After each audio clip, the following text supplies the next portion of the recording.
our fellow Pinkos and comrades. Welcome to Malt Liquor Socialists. I'm your host, Mr. Kieffer, and today on this episode, I am joined by a man who is back from his well-deserved respite, Mr. Morgan. So I actually didn't end up going to Reno. Oh. The Sierras were buried in 8 to 10 feet of snow, like the 3 days before we left. Okay. So I decided to go to the war zone that is Portland. Oh my God, how are you alive? I don't know. I have pictures. The place is actually not burning down. It was very pleasant. People were friendly. I would say it's one of my top 3 walking towns. Imagine that. I, as somebody who can only believe what is said by the president, who is in no way, shape, or form a liar, who has told over 30,000 verified lies in his first term alone, that Portland is a hellhole, a smoldering crater because of these people, and I call bullshit on you, sir. Well, I have pictures to prove it. We had a lovely time. We actually got in other people's cars and they drove us places. We did not get kidnapped. I was not forced to change my gender. It was a lovely time. So the only thing I'm going to say to counter that is with the pictures. Yeah. I know that you're a Photoshop expert. I call bullshit.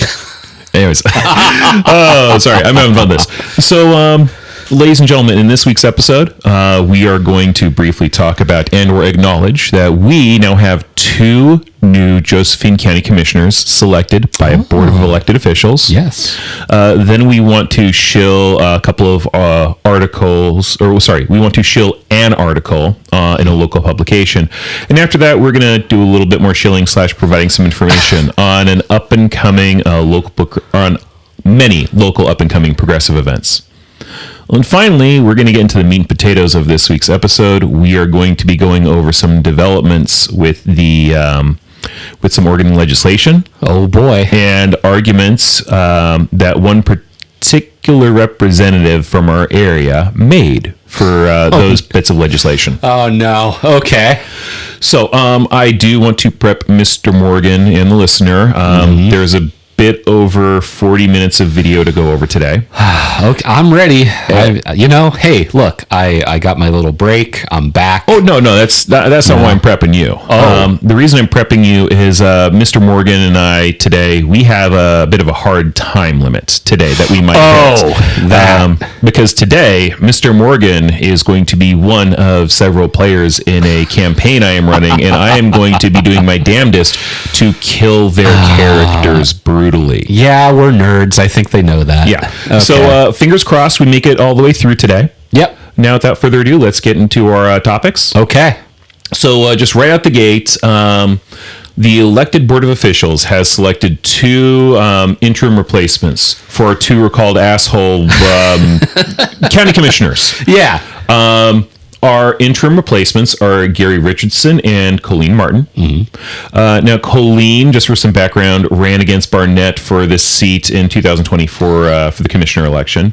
I didn't know that. And she has said that she plans to run again in the May primary. Martin is a businesswoman. She's a real estate agent, a former CEA for the Grants Pass Josephine County Chamber of Commerce. Gary Richardson is the longest serving member on the board of Grants Pass School District. That's actually cool. Okay. And he has said his career will guide him through how he approaches the board. To paraphrase what Richardson has said in newspaper articles where he's been interviewed, he said that his career was in engineering, a field where you do lots of preparation, lots of research, lots of conversation, so things aren't a surprise when you finally get to the decision points. At the time of this recording, they have had their first county commissioner business meeting. That was on February 27th. We're not going to cover the video of that. Because there was no drama? I watched the video. Okay. It wasn't bad. It was only an hour long with the comments. Okay. And the thing is, the business meeting is fairly short. The newly appointed commissioners and the elected commissioner, Ron Smith, mostly discussed putting a levy on the May ballot to help fund the Josephine County Animal Shelter. Oh, okay. And they're not doing a tax. Like, they're not saying, we vote, the tax is here now. They're voting to put it on the ballot. So the voters get to choose. Okay. And, there were some people doing comments who were familiar with. There was Fascist Santa. There was former Commissioner Foreskin, some other people. That part was kind of interesting because I was expecting Fascist Santa to be a little bit more how he is when he's really pissy. Yeah. And I think when he went up there, he came more across like he's trying to hold back a little bit. Huh. I don't know if maybe he's trying to make an impression for the two new assigned commissioners. I don't know. Or maybe he just doesn't have he might not have anything really to bitch about yet that's fresh. Great. So I'm assuming the latter is more likely the case. And West was trying to make jabs at, it's a levy, and Ron Smith said that we have enough funding in the county, so why are we doing this? Just, if we have enough money, we have enough money. Just, he is being an ass. Yeah, that's par for the course. It is. But other than that, it was a fairly well-run one. Ron was the guy who was, directing the meeting, since he's the one elected. And he did an okay job. He didn't look necessarily comfortable, but he knew what he was doing to an extent. That was professional. So, if there's no drama going on, what the hell are we talking about today? Well, I wanted to bring up that. Oh, there's drama. Oh, no. There's going to be drama. Oh, no. So, one of the things I wanted to bring up, there's an article that I want to shill. We're not going to go into it in depth. Okay. But the reason I want to shill for it is in the sneak preview. The sneak preview is, what the fuck?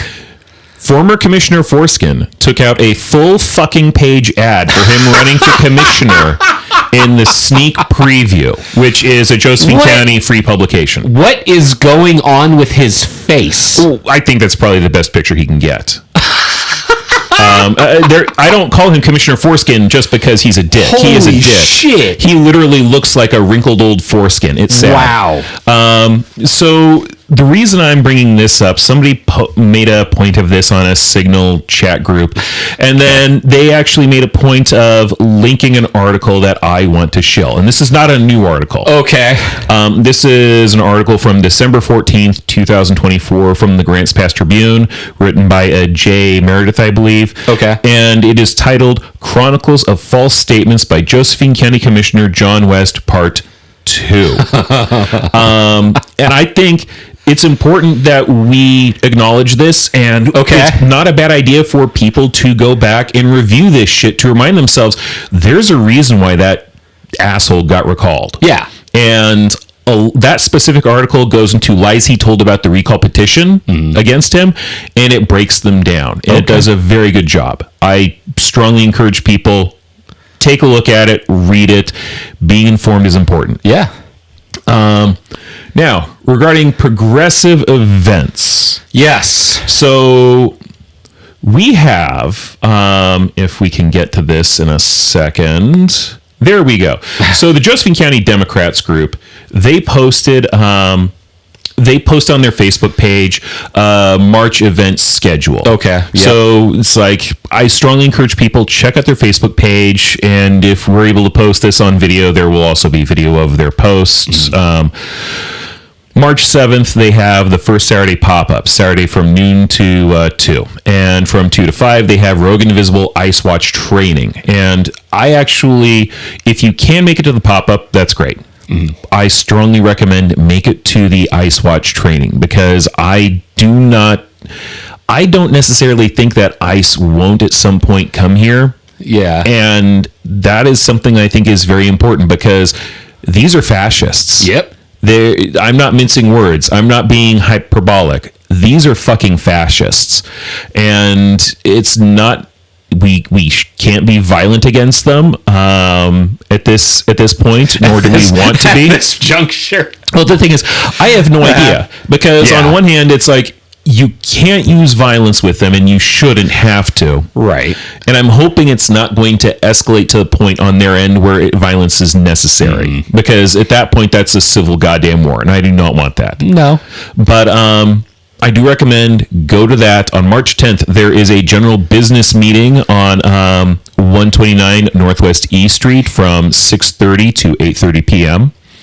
And then they have a thing about weekly pop-up protests from 11:30 to 12:30 in front of the Josephine County Courthouse. March 16th, there is from 6 to 8 the Eat Talk Laugh Salon. That is at 737 Northwest Kinney. And a couple of these, Mr. Morgan and I, if we can, might attend. We'd like to go and get a lay of the land. March 4th and March 26th, it looks like a Wednesday 3 to 5 and a Thursday from 4 to 6. There is protest sign making at the Josephine County Community Library. I've been to one of those before. It's actually pretty fun. Yeah. March 28th, Saturday, there is the Rogue Indivisible Rally No Kings Day 3. That's from 12 to 2 in front of the Josephine County Courthouse. I absolutely want to be there. I recommend people go. Okay. And then on March 30th, the last one that's on here, from 4:30 to 7:30, there is the Liberal Vibes get-together at the Wild River Pub at 533 Northwest F Street. Now, there is one more thing I want to shill. Oh, boy. Rogue Indivisible is doing a T-shirt fundraiser. And basically, if you pre-order, shirts are $15, and they will be distributed at the No Kings 3 rally. And they're going to have extra shirts there if you just go, oh, I didn't pre-order, but I would like a shirt. Well, supplies last. It's $20 a shirt there. I'm going to try to make sure I have a link to this in our little details about the episode when this releases. So if you want to go and pre-order, hopefully it'll be on there and you can pre-order. But this is supporting a good local organization, and I really, really want people to, do that, because this is great. This is a grassroots, like an actual grassroots thing. This is not AstroTurf shit. Yeah. Okay. So, well, that's good. Yeah. All right. Now, how are you going to anger me today? Because I'm not, I don't sense a lot of anger right now. Well, this was lovely. And no, this is nice. Yeah. Talking about, the Josephine County Democrats and, No Kings. Well, you're going to piss me off, though. I just know it. Maybe. Okay. Probably. Okay. Yes. Yes. So, Mr. Morgan, you might recall, prior to the break, maybe an episode or two ago. Okay. When we played a little sort of will he, won't he game with some legislative announcements from our homophobic representative in diaper stain, Dwayne Yunker. Well, since then, our representative Diaperstain has participated in the discussions and voting, and I want to see if he goes over any of those measures that he gave the announcements for. I also want to see if our predictions for if he would vote for or against the legislations he mentioned will be correct. Okay. Now, I do want to point out, I have not actually listened in depth to Representative Diaperstain's arguments. Okay. I pulled these from legislative sessions that were hours long. And when I say hours long, I mean the short one was a little under 2 hours. The long one was 7. Jesus! Yep. Now, these are just long videos. Right. They take recesses and stuff. I don't know how you fucking do it. Well, so basically what I did is when I went through, I downloaded the video and I went through to edit out Yunker's clips so we just have those. Okay. I literally just scanned through. It's like, oh, there's Yunker. Snip, snip. So, again, we don't have nearly that much to go through. Okay. Now, we're not going to have a lot of context with what other people are saying there because Yunker is our local representative. Right. And I want to focus on him. Yes. And he's also a fuckwit. Well. So, now, when we get into this, the first clip of Dwayne is him making an argument on Measure HB 4098. Okay. This is a measure that I do not recall Dwayne mentioning in his announcements that we covered a couple of episodes ago. Okay. This measure, if passed, would expand the scope of Unlawful Trade Practices Act and address unfair insurance practices. It would allow individuals to seek equitable relief alongside monetary damages and restrict restrict them from acting. Come on. my words will come to me. They will. Come on. And restrict things from acting on insurance-related unfair practices without approval. From the director of the Department of Consumer and Business Services, Dwayne gets to address this twice. He often gets to address things twice. Cool. And we are going to hear what the diaper stain has to say about this. Okay. Further discussion, Representative Yunker. Thank you, Mr. Speaker. To the bill. To the bill. As I rise in opposition of House Bill 4098, at its core, the bill fundamentally changes how insurance disputes are handled in Oregon. Today, insurance companies are regulated by professional regulators, experts at the Department of Consumer and Business Services, who already have broad authority to investigate complaints, enforce laws, and hold bad actors accountable. HB 498 moves us away from the regulatory framework and towards something very different, litigation-driven system. Instead of resolving disputes through established regulatory oversight, this bill invites expanded private lawsuits under the Unlawful Trade Practices Act. That means more legal exposure, more uncertainty, and ultimately more cost built into the system. So effectively, what he's saying here is insurance companies already get sued too much. Yeah. For reasons that it's like maybe denying insurance claims, not Weird. that you shouldn't be able to deny. And what he's saying is it's going to increase costs because insurance companies, I don't think he's going to mention this. He might. If he does, I'll be surprised. But this is going to, if it makes insurance companies increase their rates and increase costs, it's going to be because insurance companies are getting sued to shit for violating contracts and the law. And, so honestly, I think it would be great if this legislation was maybe paired with, and by the way, you set your rates for the year and then they're fucking fixed. Also, like, hey, I pay car insurance. It's against the law for us to drive without car insurance. Mm-hmm. But it sure is funny that when something happens, the insurance is like, well, do we really want to pay that? Yeah. Fuck off. And fuck this motherfucker for trying to protect those dumb fucks. Yeah, no, he's very much trying to jerk off the lobbyists for the insurance industry right now. And here we are. We know where the costs are going to go. They don't stay with insurance companies. They land on small businesses trying to keep their doors open, on families paying higher premiums, and on employers struggling to provide coverage for their workers. Oregon already faces rising insurance costs and challenging business climate. Who's doing that? At a time when we should be reducing complexity and improving affordability. This bill layers a second enforcement system on top of one that already exists. That is not reform. That's duplication. Good public policy should be predictable, balanced, focused on outcomes. So that's but you don't believe any of that. No, he doesn't. So he makes an argument for this when he has legislation that he doesn't like. And another thing too is it's duplication. It's not. It might be redundancy, but duplication would be, okay, we had them go through this system. Yeah. And now, instead of it being done, we're just going to have them go through it again. Yeah. That's not the same thing. They're talking about systematic changes where, you mean if my insurance company fucks me, I have more flexibility to sue them? Yeah. If your insurance company fucks you, it's not in the hands of other rich fucks who work for the fucking insurance company. Yeah. So, again, this is what he's pushing. By the way, with each of these ones where there's a vote at the end of Yunker speaking, I did actually capture the results of the vote. Oh, good. HB 498 instead shifts policy into courtrooms where standards are set case by case rather than through transparent rulemaking. We should absolutely hold bad actors accountable. So case by case basically means if you sue your insurance company because they fucked you, it goes to a court, and the court has to follow laws to make a determination to whether or not you were fucked.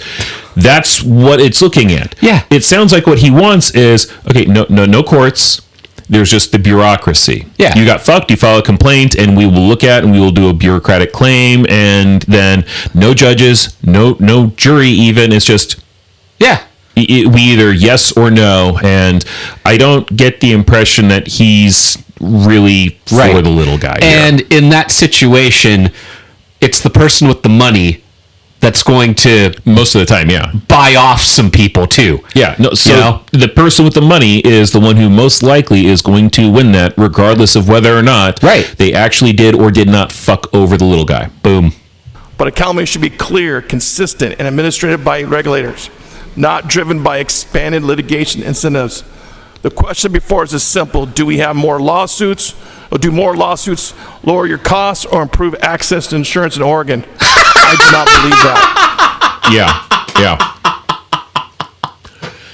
Said by a man who doesn't care. No. Just it's all form anyway.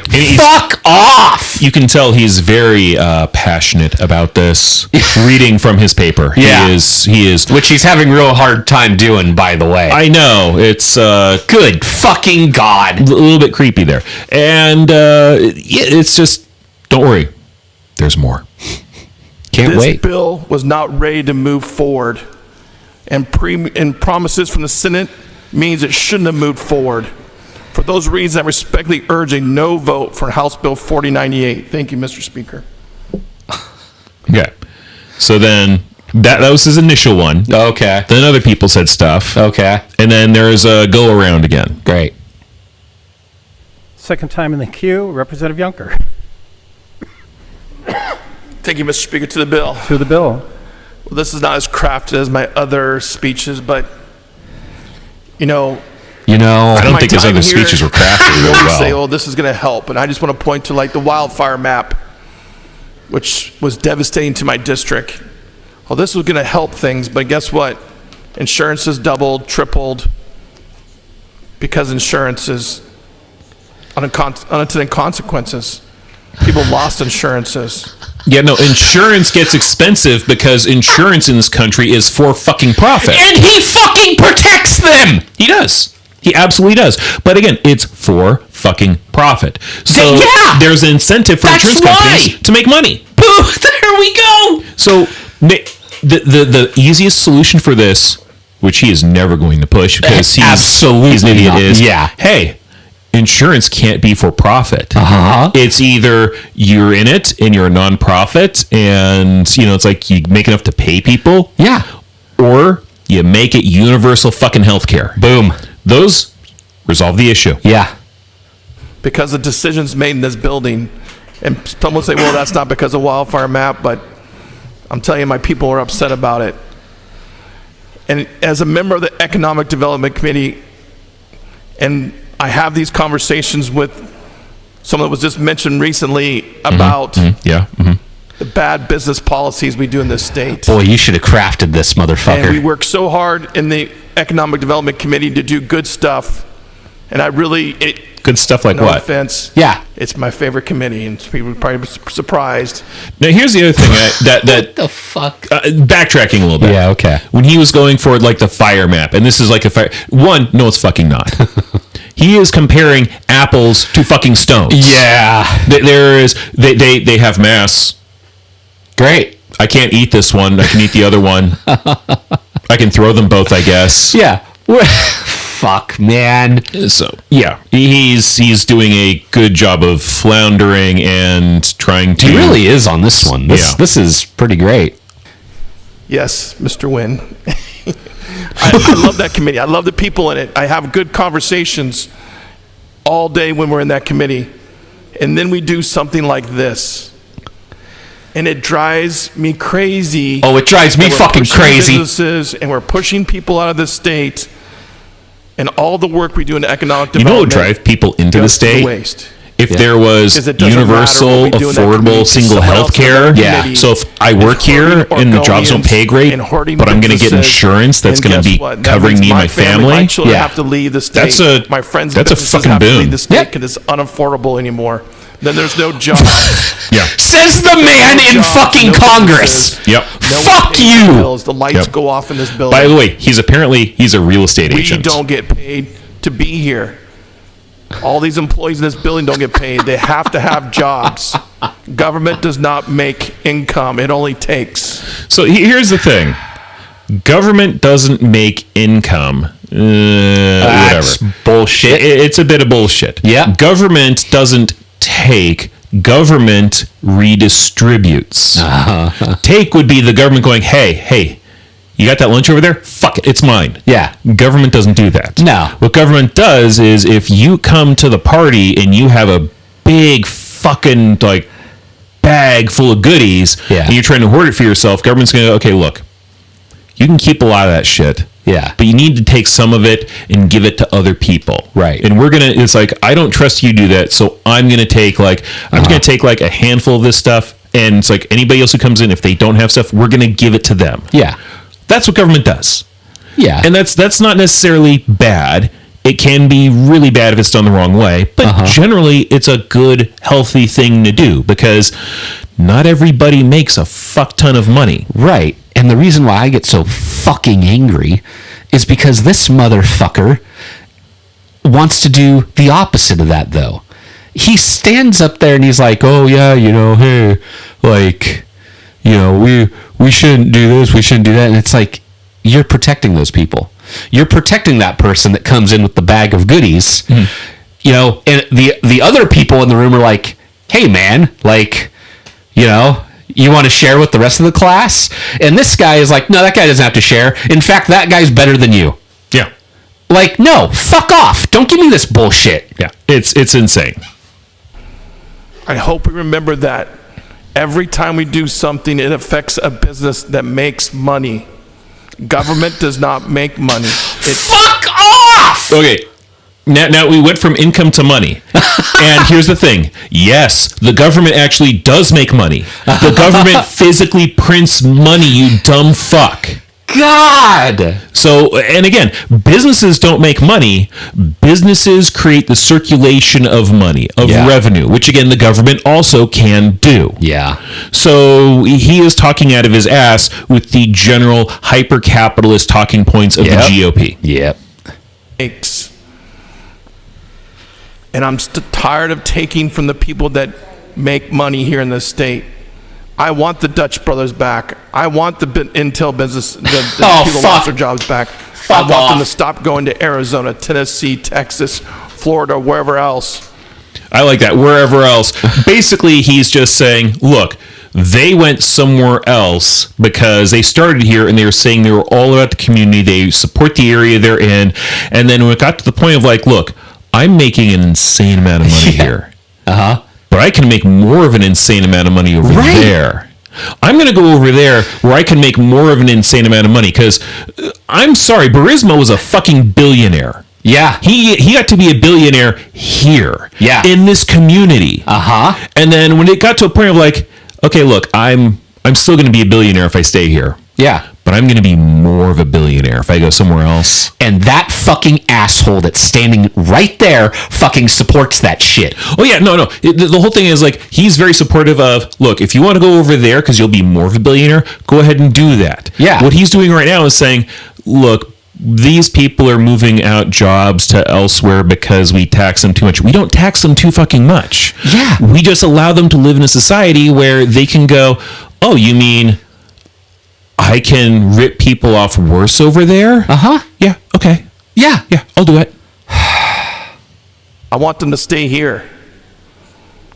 Let's start making smart decisions and keeping people working, keeping jobs here, and stop punishing people. Thank you, Mr. Speaker. Okay. So that's his thing. Okay. And now we're going to get to the vote. Now, here's the thing. Yeah. I will admit I don't remember which ones. Some of these go his way. Okay. I don't remember if this is one, but some of them also don't. Okay. House Bill 4098A, having not received the constitutional majority, is declared failed. Okay. So yeah, that's the one where it did not pass. Okay. It was a close one too. Yeah. There were 2 excused, 0 absent, 30 voted no, 28 voted yes. So those 2 excused, if they had been there, maybe they would have voted yes and would have been a tie. I have no idea. But that's one where I'm a little bit disappointed because I think that would have been a good thing for us to have. Yeah. Now, the next legislation Yunker makes arguments for is HB 4091. Okay. Now, 4091 would restrict the mobilization of the Oregon National Guard if its mobility would render it unable to handle a state emergency. Okay. Basically, you can't go, okay, all of Oregon State Guard, I need you over in Minnesota to protect my little fascist goose-steppers here. Because then if there's an emergency here they need to respond to, they can't. Yeah. They're gone. And it would also limit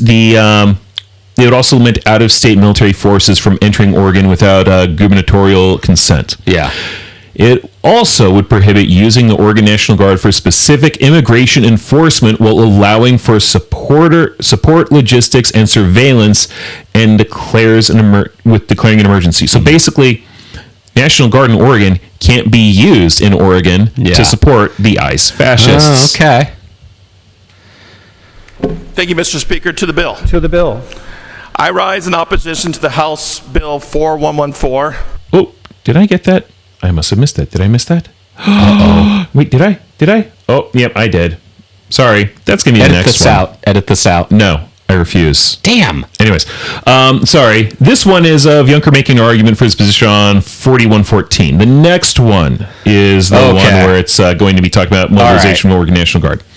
So this one is, I don't recall Dwayne mentioning this in his announcement video.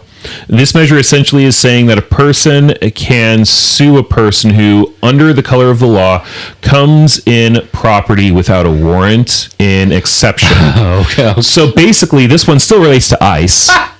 Now, I could be mistaken. I believe, though, specifically, when I say this one could be about ICE, I think this is very much ICE. Yeah. I think this has to do with ICE's little memo where they claimed they can enter a home with an administrative warrant as opposed to a warrant signed by a judge, which the one by a judge is required by the Fourth fucking Amendment. So I think this is the measure addressing that. Okay.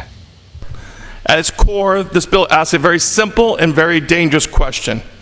Does the state government have the authority to tell federal law enforcement how to do their job? Yeah. The answer under our Constitution is no. Not really. The United States Constitution contains what is known as the Supremacy Clause. So here's the thing. Technically, it contains the Supremacy Clause. There are certain things where, the state can't tell federal law enforcement what to do. But here's the other thing. This legislation is basically enforcing the Fourth fucking Amendment. It's enforcing federal legislation that these assholes are ignoring. And this is one where if this goes to the Supreme Court, I would actually be interested to see how this would work. Because on one hand, we have, Trump's little crony fascists. But on the other hand, they don't always rule in his favor. And this is a very clear violation. The whole, I need a judge to sign this warrant. Just get my administrator to do it. That's a very clear violation of the Constitution. Yep. It makes it clear that federal law and federal authorities is supreme over conflicting state law. Federal officers derive their authority not from Salem, not from this legislature, but from the Constitution itself. States' rights, except when I need to lick a boot. Congress. Yep. We may disagree with federal policy. Made a little bit of boot polish on his lips there. Federal priorities, but we do not get to regulate federal authority simply because we don't like how is it exercised. Man, I can say so fucking much right now, you motherfucking cunt. Yeah. This bill creates a new state-level illegal liabilities against federal officers operating within Oregon. It imposes state procurement requirements on federal agents and opens the door for lawsuits when those state rules are not followed. Think about what that means. Are we not improving public safety? No. Are we not funding police? Not really. Are we not stopping crime? No, not really. Instead, we're inserting state government into federal operations, inviting years of constitutional litigation. He was talking about, are we doing that with this? I thought he was talking about, are we doing that with the federal government? No. ICE isn't doing that. So, by this bill, it's like, actually, we would be securing some of those things, because ICE sure shit isn't. No. That Oregon taxpayers will ultimately pay for. In history, it's clear on this point. States cannot obstruct or control federal enforcement authority. Courts have repeatedly upheld that principle because without it, every state could create its own rules for the federal officers.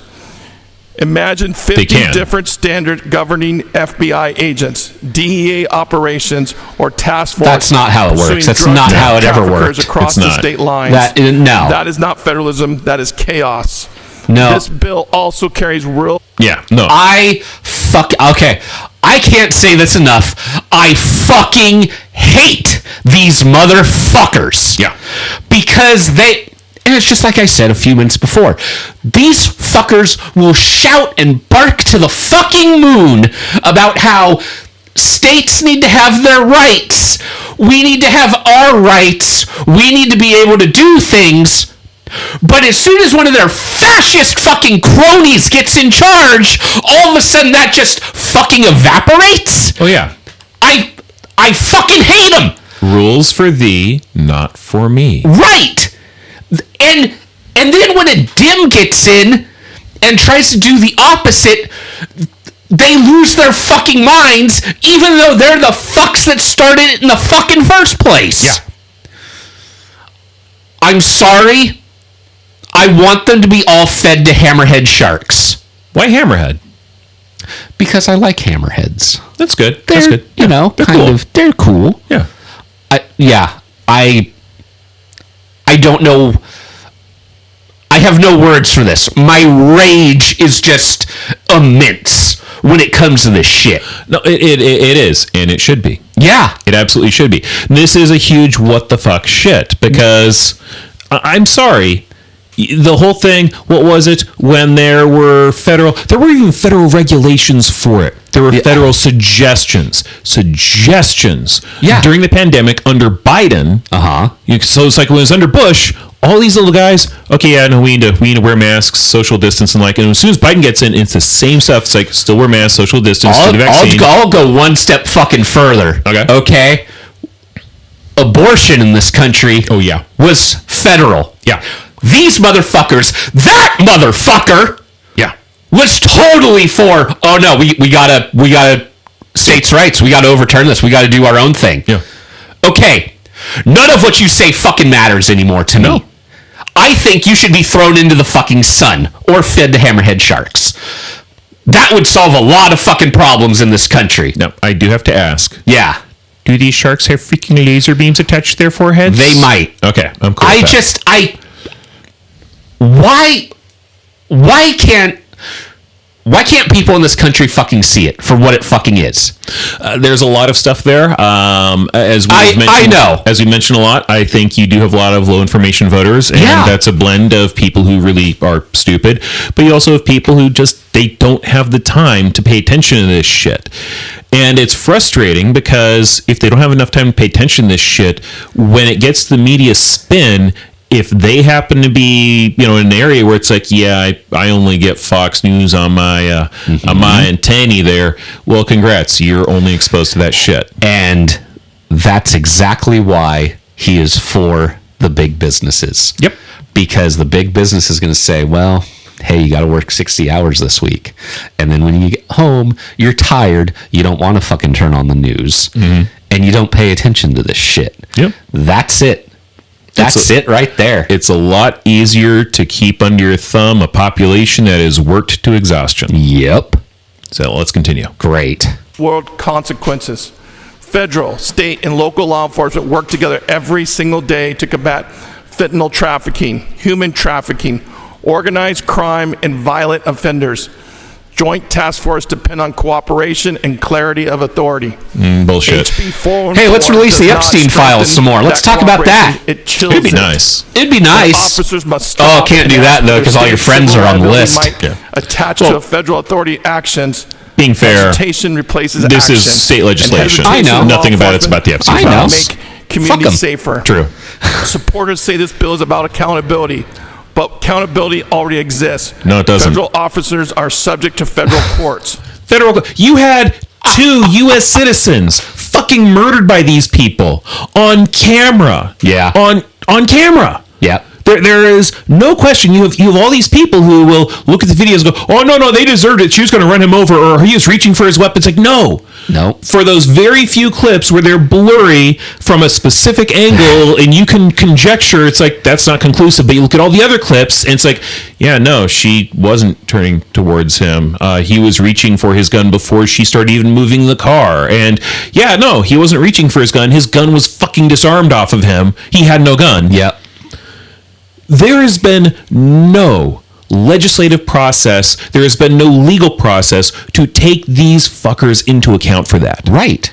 So they have a higher murder rate than what was it? I have seen on Facebook quite a bit. People going, yeah, well, trans people did another mass shooting. You know, if we didn't have trans people, we wouldn't have these mass shootings. Like, okay, first off, go fuck yourself. Go fuck yourself. If we look at how many trans people there are in the United States and look at how many people have died from mass shootings done by trans people in the United States and compare it to how many people have died from shootings from ICE. Yeah. Trans people by this point in 2026 would have had to have killed over 280 fucking people to be considered as deadly as ICE. Yeah. And they haven't. So ICE is a bigger threat statistically to United States citizens than trans people with guns. And these people would rather protect those people. That's why I bring up the fucking Epstein files. Because it's like they would rather go after their fucking enemies than the people that are on their side. It's like, hey, yeah, great. You know, Clinton's on the list, you know, all these people are great. Okay, go after them. Good. Okay, hey, what about your buddy, the transportation secretary? Oh, no, can't go after him. Trump. Can we go after? Nope. He's not in the files. He's only mentioned 38,000 more times. It's these fucks. It's people like Yunker who will say, oh, we need to protect people from these dangerous people. And it's like, well, okay, well then what about the people on your side? Well, no. See, this is what makes me so fucking angry. Yeah. Because they talk about justice, but they don't ever do justice. Again, rules for thee. Right. Not for me. And that's why I want to throw them into the sun. Because Yunker's standing up here and he's talking about how he wants to protect us down here in Southern Oregon. But he's not. He's not. Yeah. And if you listen to what he says, he's not. Yeah. Just as long as you can throw him in the sun. Just don't throw my monitor into the sun. No, I won't throw it. No. Thank you. Okay. All right, keep going. Federal civil rights laws, internal oversight, You don't care about inspector federal civil generals, rights laws. and constitutional protections enforced nationwide.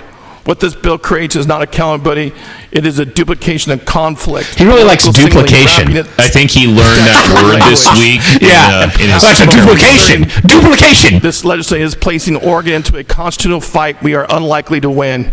I think we actually are. We know will I be challenged. think we have the a good moment odds with it, yeah. the ink dries. Yeah. We should not spend taxpayer dollars defending legislation that conflicts with long-standing constitutional structures.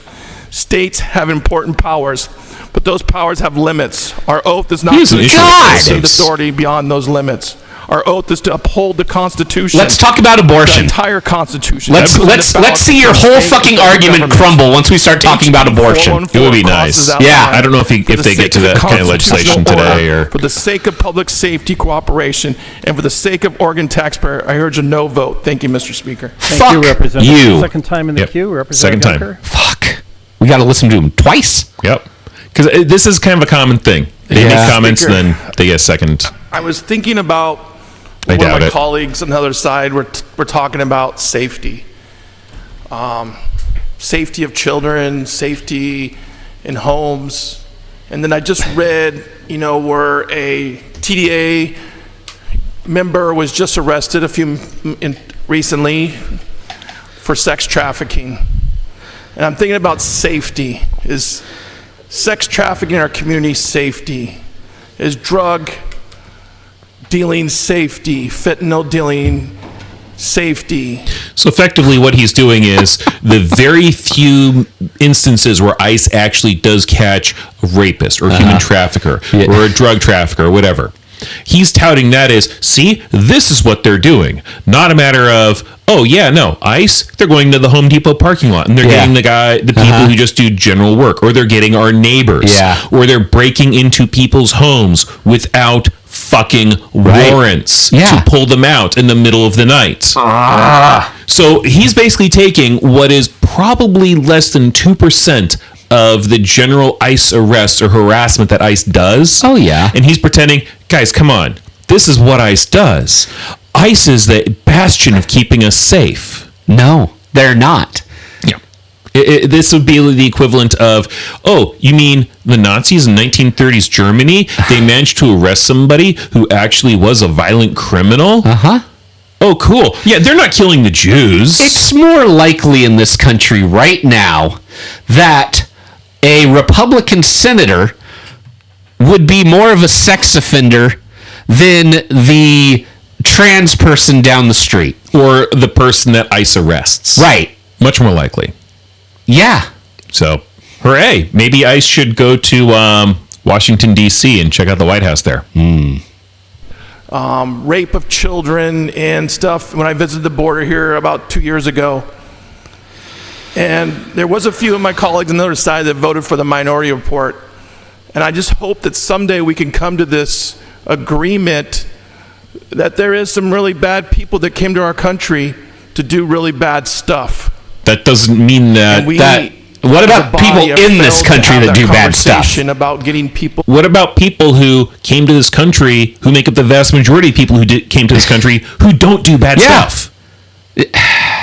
Again, this is a long shot from, like, wasn't the original, some of the original philosophies pertain to our country, or the ideals that we would hope to have. Yeah, right. That it is better to let, like a dozen guilty people go free than to imprison one innocent person. And granted, that's not necessarily realistic. Sure. But it's a nice philosophy to want to strive to. He is in no way, shape, or form trying to strive for that. He is sitting here with this argument of, it is better to arrest 100 innocent people than to let one guilty person walk free. Yeah. No, they want to shut down. They want to basically imprison this country. They do not hold the values of the founding fathers and the people that said, hey, we are this bastion. Come here. We don't care where you're from. This is the melting pot. Okay? What does it say on the Statue of Liberty? Give me you're tired, you're poor. Yep. Exactly. Okay? If you really love this country, you should love the immigrant. Yeah. Okay? You should allow them in. Yeah. And now, granted, you will have criminal elements in there, just like you have criminal elements in the regular population, albeit at a much lower rate than the regular population. And you had criminal enterprise in this country back in the 30s that the government actually worked with. Yeah, okay? Exactly. But the thing is, you can deal with that criminal element without fucking over everybody else. Yeah, and we did that for 250 years. Why all of a sudden, pray tell, is that not an option anymore? I'm going to say because racism. They're fucking racist. Yeah, racism. They're fucking fascists. We need to expel them. Yeah. That want to do harm to Oregonians, to Americans, to children, and that we want bad people gone. Yeah, I do. Shouldn't be here. Taxpayers don't want to pay for them to be in prisons. I don't want to jails. I don't want you as my representative. Because I'm a father of 4 kids, and I would at least that's think a shame. We could come to some kind of senses that, you know what, we want these bad people gone, but we can't even have that conversation here. Because the problem is that your side thinks that they're vermin. Yeah. Well, again, there's the bad people who he's taught. There's a double entendre here. There's the bad people he's talking about, who are obviously bad people, and that everybody can agree are bad people. But again, he's conflating those with the people who also are not bad people. Yeah. And so he's pretending they're the majority, or that they're all bad people. And you can't have this discussion with him Because if you bring up the fact or try to address the fact that, okay, but only a small percentage of these people are bad people, let's focus on just the bad people. We're not doing that right now. Right. We're getting some small portion of the bad people, but we're getting mostly the good people who come here to make a better life for themselves and be part of this country. And see, and that becomes a slippery slope, his argument. It does. Because then it's like, okay, yeah, we want to get rid of the drug dealers, okay? All right, well, what about the person that comes in this country that, just fucking parties, gets in a car, and, takes out, 2 women on the town, Do we need to get rid of them too? Oh, okay, okay, so you're getting rid of them, but then you're not getting rid of the 18-year-old frat kid that did the exact same thing. Okay. Oh, was it because he was brown and the frat boy wasn't? These are things that I start thinking about. It's like, well, where does it end then? Yeah. No, it's, as you said, slippery slope. Yeah. We're always wanting to lump everybody into one big old bowl that they're all the same, but there is some bad people here. It's literally what he's doing.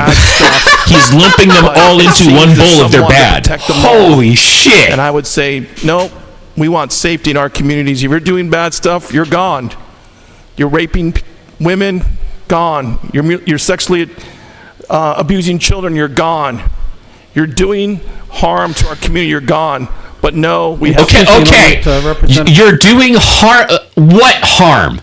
Yeah. Okay, it's just like you say. You're putting this in a large bowl, and that's where I come in. And it's like, okay, so what are we talking about then? If harm can be a very broad subject here. It can. So, okay, yeah, you're talking about sex trafficking. You're talking about rapes. Okay, great. And then in that same breath, you say people that do harm. Okay, well, that's something else. Yeah, no, it's like those things fall under the category of harm. Yeah. Harm is a very broad category. Right. That's like, idiots who are scared of certain breeds of dogs. And, if you're renting a property and go, look, pit bulls are bad. No, they're not. They're sweet dogs. Dobermans are bad. Also sweet dogs. But it's like listing off a few breeds. Yeah. And then going, just like dogs in general. It's like, okay, hold on. We went from breeds that are considered aggressive because of stereotypes to everything under the sun with 4 legs and a tail that's, a canine. Right. And that's what he's just done. Yeah. So we've run this gamut now from serious crimes to potentially goddamn jaywalking. Right. And then it becomes, okay, well, sir, you're one of the leaders in this Congress here. What is your definition of harm? No, I would like to know, because I guarantee you, if it was a definition that he's going to put on legislation, what he says and what he writes down aren't going to be the same thing. No. I see Representative Hudson in the privilege queue. Thank you, Mr. Speaker. I would like to ask your opinion on whether this is germane to the bill. Thank you for your question, Representative. If you could stand in recess for just a moment, I'll confer with the clerk. So, basically, the person was asking, is this relevant to what we're talking about? I'm sorry, I said recess, but I meant to stand at ease. You all knew that.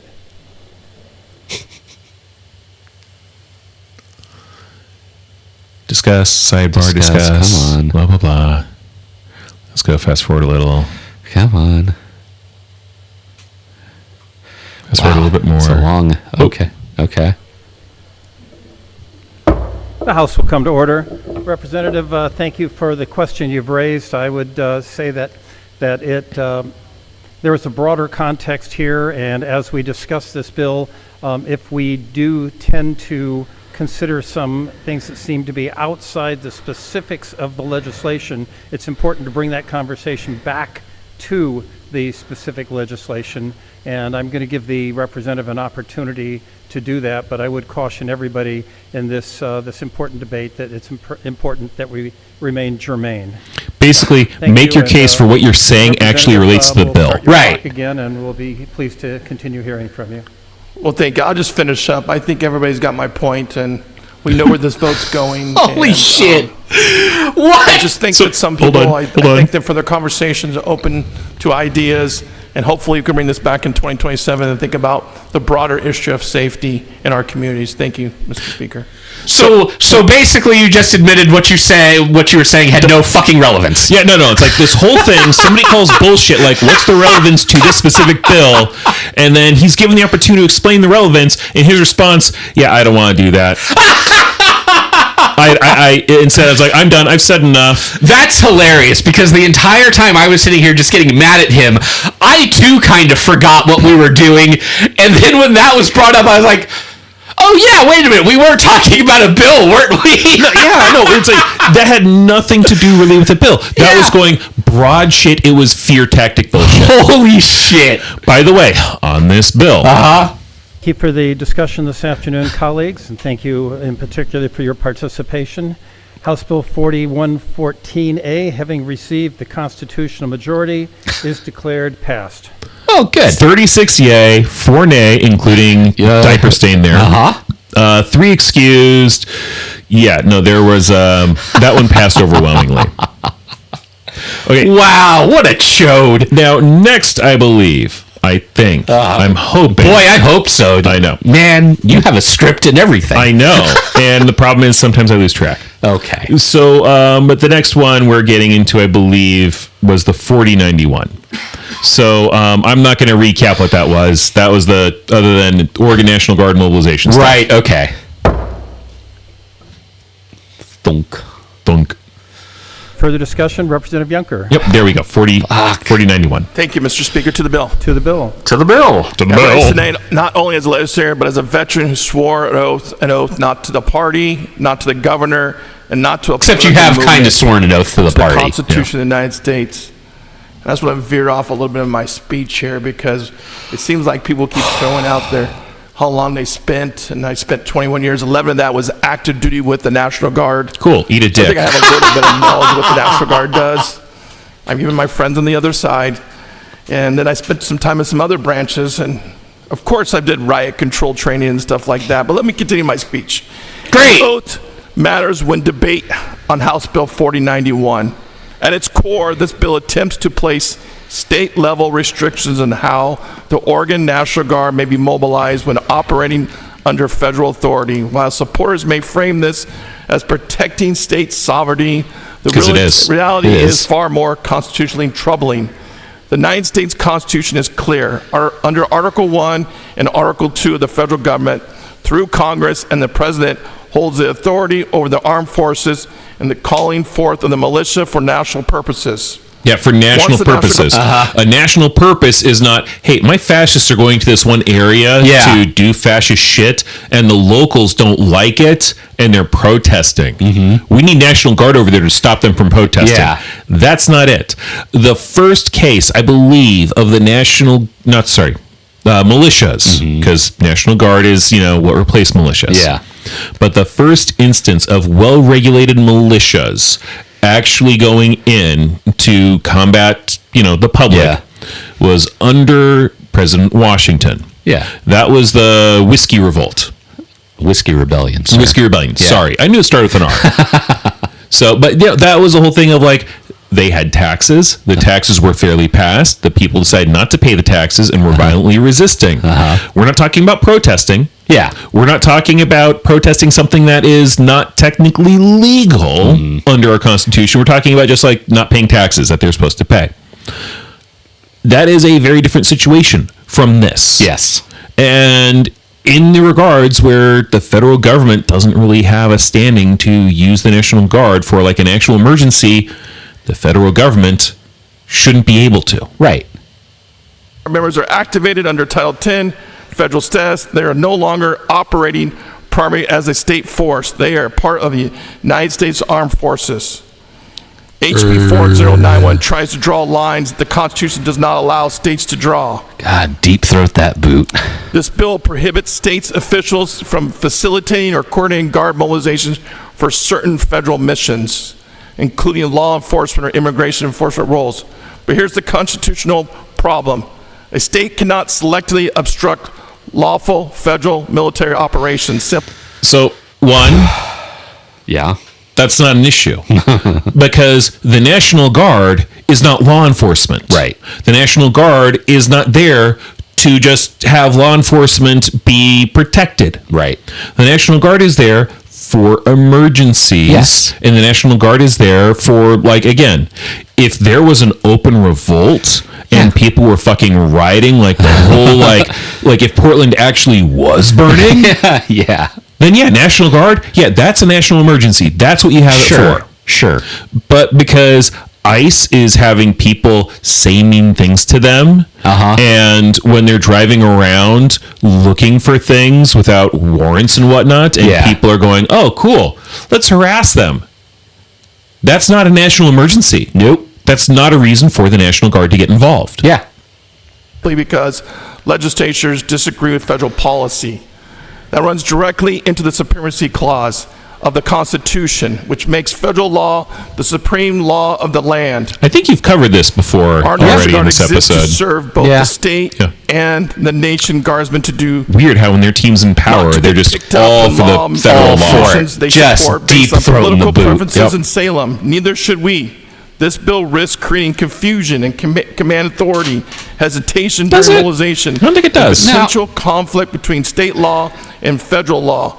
And confusion is military command. But you're It's not totally for that theatrical. on It's other things, dangerous. bro. Yep. HB 4091 also attempts to restrict entry of National Guard units from other states unless the governor consents, except under federal activation. Again, that sounds reasonable.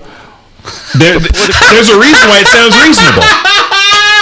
Fuck you! I- You fucker! I'm sorry. God! Says something. Again, that sounds reasonable. Well, because that it is. sounds reasonable. Okay, well, then your argument is fucking moot in my head. Yeah. No, it's- fuck off! Sorry. You can go, it's not as reasonable as it sounds, or Right. that's a Trojan horse. But when you go, that sounds reasonable, it's probably because it does. It's probably because it is. I mean, okay, you know me, you know. Do I? You do. Okay. We're the bestest of friends.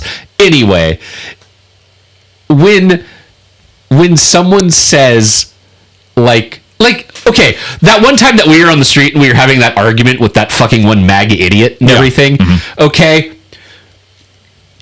When he said, you know, like, oh, well, you know, I can see your point. That was the moment where I just shut down. And you knew it was coming because you knew as soon as he said that, it's like, oh, yeah, Brian's done. He's done. Because you know me. When I'm having an argument with somebody, if that other person says, well, you know, hey, I can see it, it's like, okay, well, we're done here. Yeah. Okay, Brian's You going. literally just, you conceded my point. You have conceded my point. Brian is going to walk away now because he thinks that this conversation is over. Yeah. We're done here. Yeah. You cannot say that, Yunker. You can't do that. You cannot. You're having an argument and you stand there like a fucking jackass and go, well, you know, hey, that does actually sound reasonable. Well, to me, this is going to be not a great parallel. This is going to be a bit of a jump in logic. Mm-hmm. But when he says something like, it sounds reasonable, but to me, what that is the equivalent of somebody trying to go, well, I'm not racist, but it's like, no, Right. no, you're racist. So when you say, Yeah. that's reasonable, but it's like, no, it's reasonable. It's reasonable. So, God. No.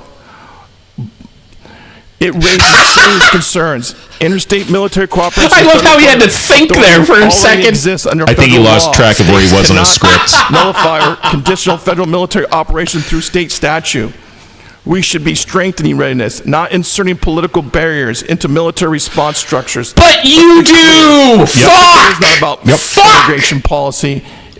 It's not about partisan disagreement with Washington, D.C. It's about whether Oregon will pass laws that place our service members in the middle of a constitution conflict between state politics and federal command authority. As someone who has wore the uniform, I believe we owe our guard clarity, not legal uncertainty. We should never put Oregon soldiers in a position where they must wonder where following federal orders could violate state law. This is unfair to them. This is risky for our No, state. you're just a and huge it's bootlicker. Constitutionally questionable. For this reason, I expect to urge a no vote. Thank you. Fuck Mr. Speaker. you. Thank you, Representative. God. Yeah, no. And then And House Bill 4091, having received the constitutional majority, is declared passed. Good. Fuck. yeah, that one. Sorry, just to back up for a sec. Yeah, there were 34 yeas, 21 nays. So that one wasn't as strong as the other one, but that was a good pass. Good. So okay, now next up, we're gonna go for one more, and then we might take a breather and split this because otherwise this is gonna be like an insanely long episode. Okay. So next up, Dwayne's going to make an argument about HB 4160. HB 4160 directs schools to have cardiac emergency response plans as part of the procedures in response to medical emergencies. Okay. And the clerk will read the next bill. House Bill 4160, relating to procedures for medical emergencies in schools, prescribing an effective date. Oh, I didn't realize I had that. Wow. Question now Thank rises you. on third reading and final passage of House Bill 41. Okay, blah, blah, blah. Let's go forward. Oh, there we go.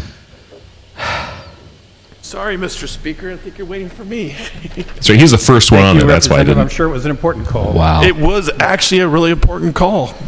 use his mistress. I don't know. Colleagues, today I bring you House I Bill kid. I don't actually know if he 4160, does. which It's just- passed yeah. unanimously out of the House Education Committee. House Bill 4160 asks one simple question. If a cardiac emergency happens at a school, Yeah. are the adults in the room prepared to respond? Okay. Sudden cardiac arrest does not wait for an ambulance, and survival depends on minutes. I'm of assuming this is one he CPR actually and rapid approves of. access to an AED. Okay. This legislation requires schools to incorporate a cardiac emergency response plan into their Yes. existing emergency procedures. Schools Okay. and districts retain discretion to design and implement the plan in a manner that aligns with local needs and resources. Legislation outlines key elements for the consideration, including AED placement, requires AED maintenance, Okay. CPR and AED training, emergency drills, coordination with local emergency medical services, and ongoing annual review of evaluation. The bill ensures AEDs are accessible and ready when needed, improves coordination, preparedness, and strength existing law without requiring schools to purchase additional equipment, removing local control. This is a common sense step to ensure schools are prepared for the seconds matter most. Okay. There's no significant fiscal impact and no relevant impact. Urge a yes vote. Okay. Yeah. All right. Thank you, Representative. So he's for this. This is a Okay. pretty basic, straightforward one. Okay. I don't. Do you think people should live? Yes or no? No, here's the best part. Yeah. There was no other, like, he didn't come back for a second time. This just Okay. had, I think, either one go around or whatever. Yeah. There were 53 yeas. Holy shit. One nay, it wasn't him. That was somebody whose name comes up as Kate. So Okay. if you happen to listen to this and you have a representative, Kate, what the fuck? She really doesn't want your kid to fucking live. Yeah, or if your grandparents come to visit the school. Yeah. Look, heart attack's a heart attack. You fucking live or die. Yep. Hey, God planned it. Yep. House Bill 4160, having received the constitutional majority, is declared passed. Okay. Okay. I think we can get through one more of these before we take a breather. Oh, God. Now, the next one, if I got the order right on this, is a measure that Representative Diaperstain mentioned in his prior announcements. Okay. HB 4145 modifies the firearm permit provisions Oh, God. for ballot measure 114. Okay.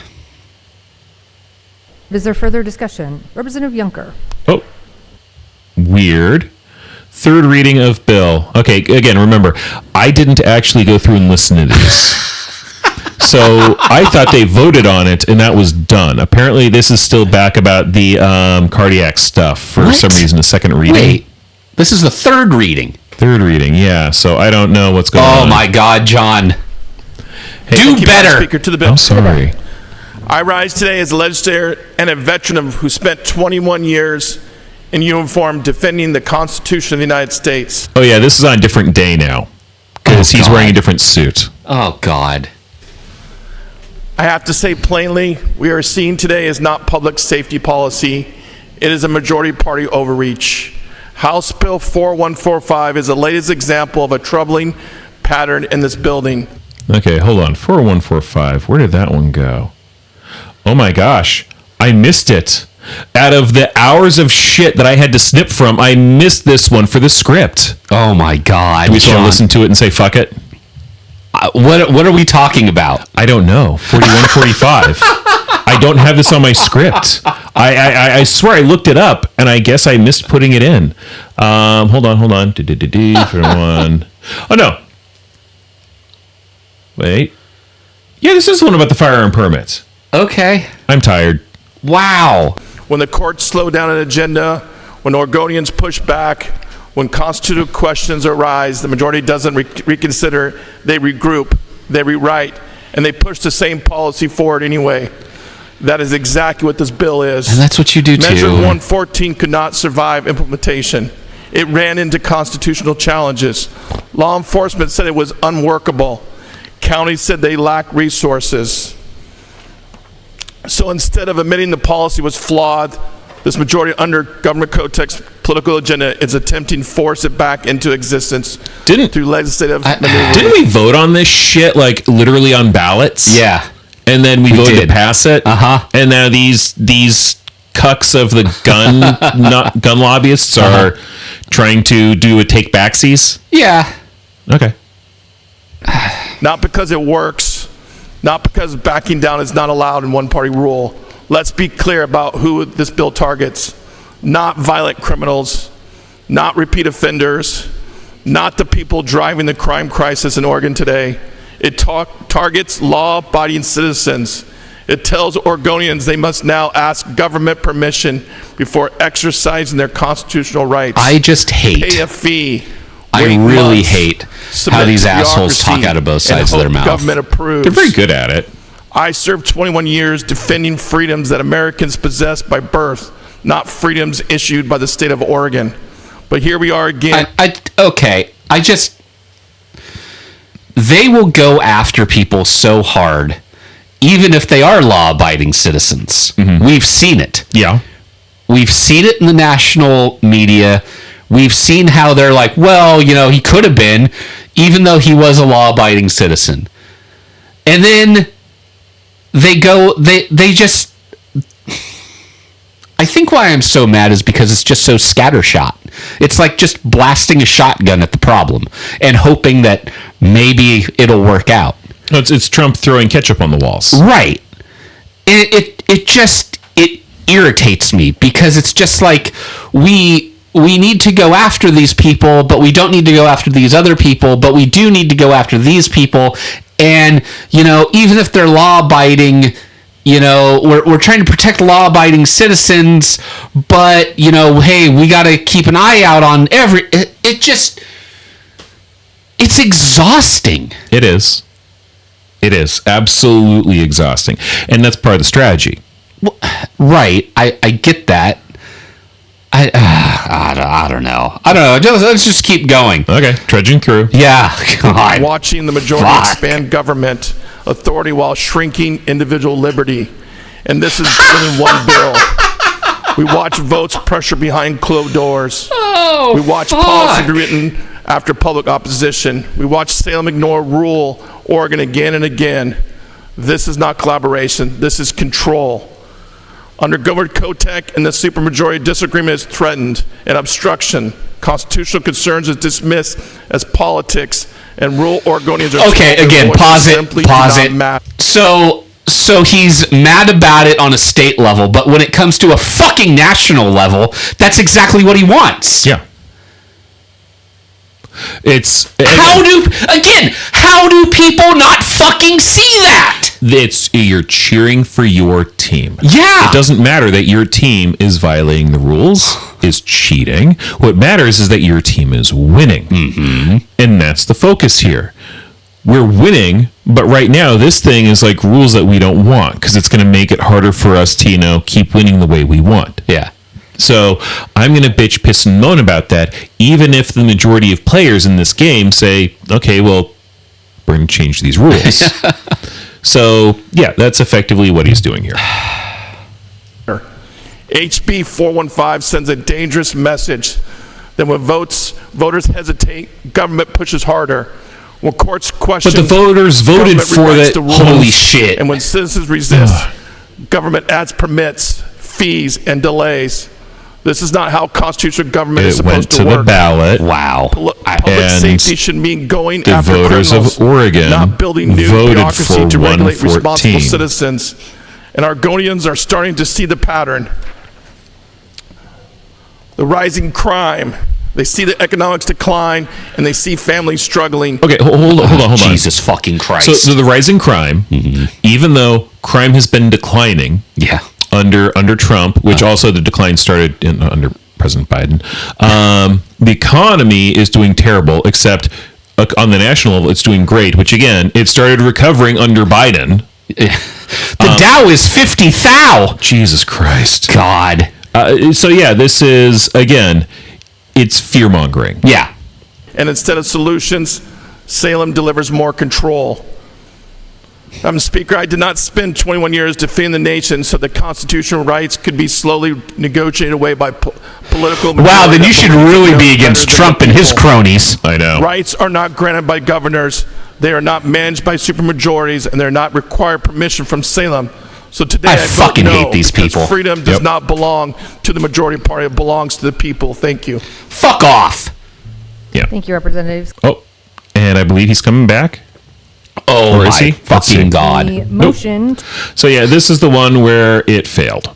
Okay. So 32 against, 19-4. So yeah, honestly, I think it probably would not have been a bad thing to again have a little bit more gun control in there. But Yeah, you know. oh well. Whatever. Okay. I believe we're going to talk about HB 4148.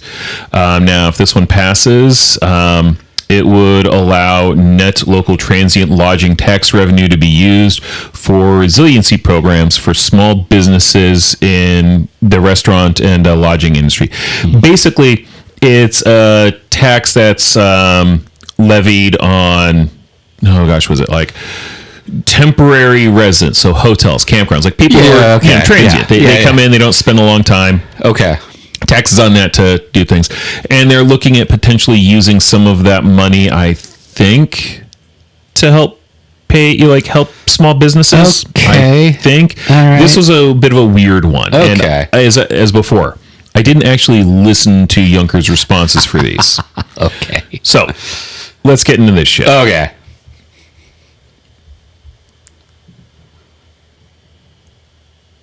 is there further discussion?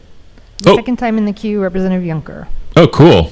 So, hey, remember how last episode Yeah. we did 4145? Uh-huh. Apparently, after voting, they went in for another discussion thing. Oh, God. I know. As I said, I'm not fucking up. You're fucking up. What? I know. This is... Dude, again, with the total amount of video I had to go through for this, we're looking at... Listeners, we're sorry. Very much. We're looking at 7 hours plus 5 hours plus 2 hours. We're looking at 14 hours of the video I had to skim through to find this shit. Wow. Okay. So I blame Mr. Morgan because I can. No, there's nothing there. Listen. You bring me here. Yeah. You fucking bring me here to fucking talk about this shit. I expect this to be a little bit more professional. You know what I'm talking about? Hey, I've had 2 weeks off too. I mean, that's true. And so, yeah. Okay, so my apologies. Apparently there's a little bit more of a 4145. Oh, okay. Come on. Let's get those over with. Thank you, Madam Speaker. To the bill. To the bill. To the bell. To the bill. I was curious if I was going to talk about this because we're talking about some stories. We're just talking stories here. October 31st of last year, Oh, dear. I landed in D.C. with my wife. My wife! Phone call from my daughters that don't live in my house, one of them. Okay. At 2 p.m. in the afternoon.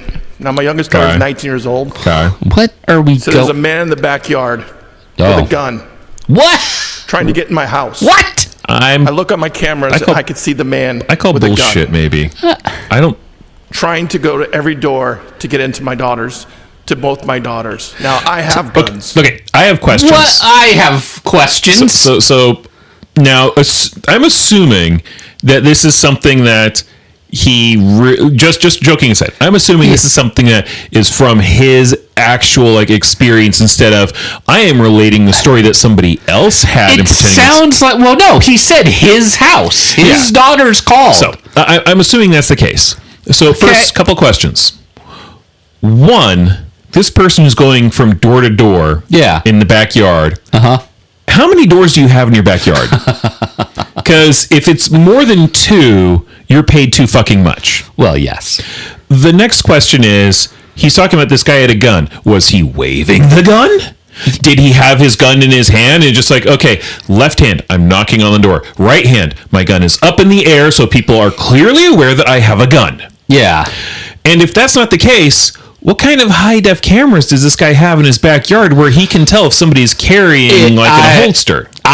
I don't know. I would have thought I would have heard something about this. Yeah, you know? this also... there's a guy with a gun in a state representative's backyard. Yeah, you'd think that would have made the news. Something. Yeah, and I have heard a dick about this. Yeah. So... Okay. All right, let's listen to his story. Maybe it'll be convincing. Yeah.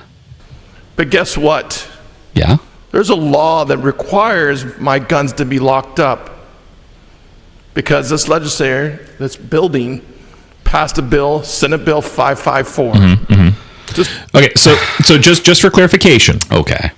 The backyard's locked. Backyard's locked. This guy's checking doors. This guy's checking doors. Which is taking time. Yeah, he's got a gun. And while this is happening, the person who's in the house, who knows there are guns in the house, knows how to, I presume, get to the guns in the house. Maybe.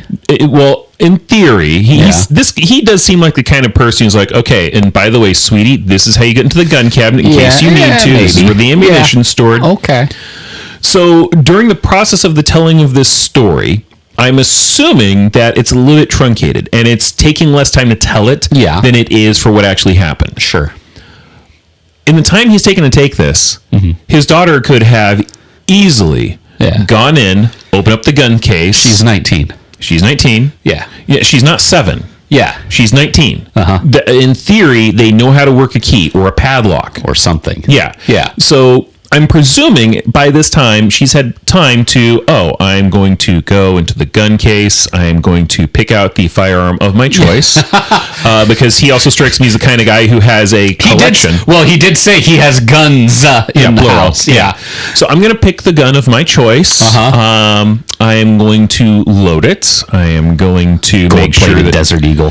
Oh, I was thinking more of probably a good AR-15 style. Yeah. It's I'm going to load it. I'm just going to okay, and it's got an American flag on it. I'm gonna go into the backyard and take care of this kind of thing. I'm gonna go clean this trash up. Because again, it's this isn't a matter of the guy's already in the house. Yeah, the killer's inside the house. Ooh. It's not that. No, he's outside. He's checking doors. Yeah, so he's got a gun. Let's continue. Apparently, yeah. Storage law gun. Okay. My daughters are all trained to shoot guns. Hey, go. Holy shit! They don't live in my house. What? So my guns are locked up. Okay. Okay. They can protect themselves. Okay. The police came, but they came too late. What? Before the man finally left. Oh man, I thought that was going in a different direction.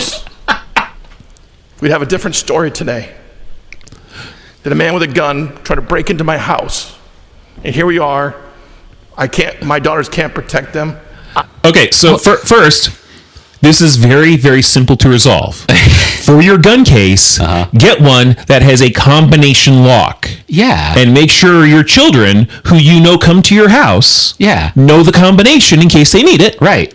It's not fucking rocket science. No. It can also be a matter of, hey, in case you come into the house and you need the guns, here's a spare key for the gun cabinet. Yeah. So this seems less like an issue here with the law and more poor planning on Dwayne's part. Yeah. Also, the fact of the matter is, you turns out you didn't need the guns because what deterred the guy from getting in your house? Yeah. Your fucking locks. Yeah, or that someone was in the house. Yeah, no, that's another thing. You have criminals who's they're armed, they're checked, but you know what the funny thing is about criminals who break into people's houses, even if they're armed?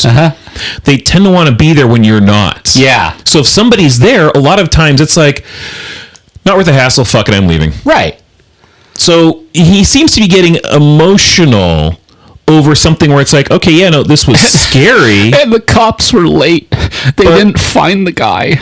But this is kind of like, whoop-de-doo. Again, I don't even know. I want to know more detail about how he knows that this guy was armed. I'm so sad I wasn't able to put holes in him. I want to know, though, how does he know this guy was armed? Because again, I don't know. Either he has an insanely high-def camera, because he said, it's like, I viewed the camera and I saw he was armed. Right. So, was the guy waving the gun around? Yeah, I don't know. I think the story it's hearsay. It sounds very suspicious. Yeah. And again, this is something that he's a local representative here. Yeah. If this happened, I would expect this would have made some news that would have at least would have been in the newspaper or something. This would have trickled down in maybe he kept it under wraps. Maybe. I can't protect them. And I've been trained to protect them. I've been trained to protect a lot of things in my 21 years. Dude, get a fucking dog. But I can't. A dog's going to be a better deterrent. From an intruder trying to get in my house. Trying to break in, go to every door, every window with holding a gun in his hand. Okay. And yet, what criminal is trying to break into a house with a gun in one hand? Yeah. Again, like, I can see it in a holster, but the logistics of this, I'm not saying this is made up. I'm saying it sounds made up. I'm not saying it's made up either. It's probably not, but there are aspects of the story that I question. Yeah. Like, come on. Like, details were omitted to make my case seem stronger, kind of a thing. So. I would have been, sad, but unintended consequences happen because we pass laws. Unintended consequences. So if we want to talk about unintended consequences, if we're talking about things like abortion bans and stuff, which we have never ever talked about before. No, of course not.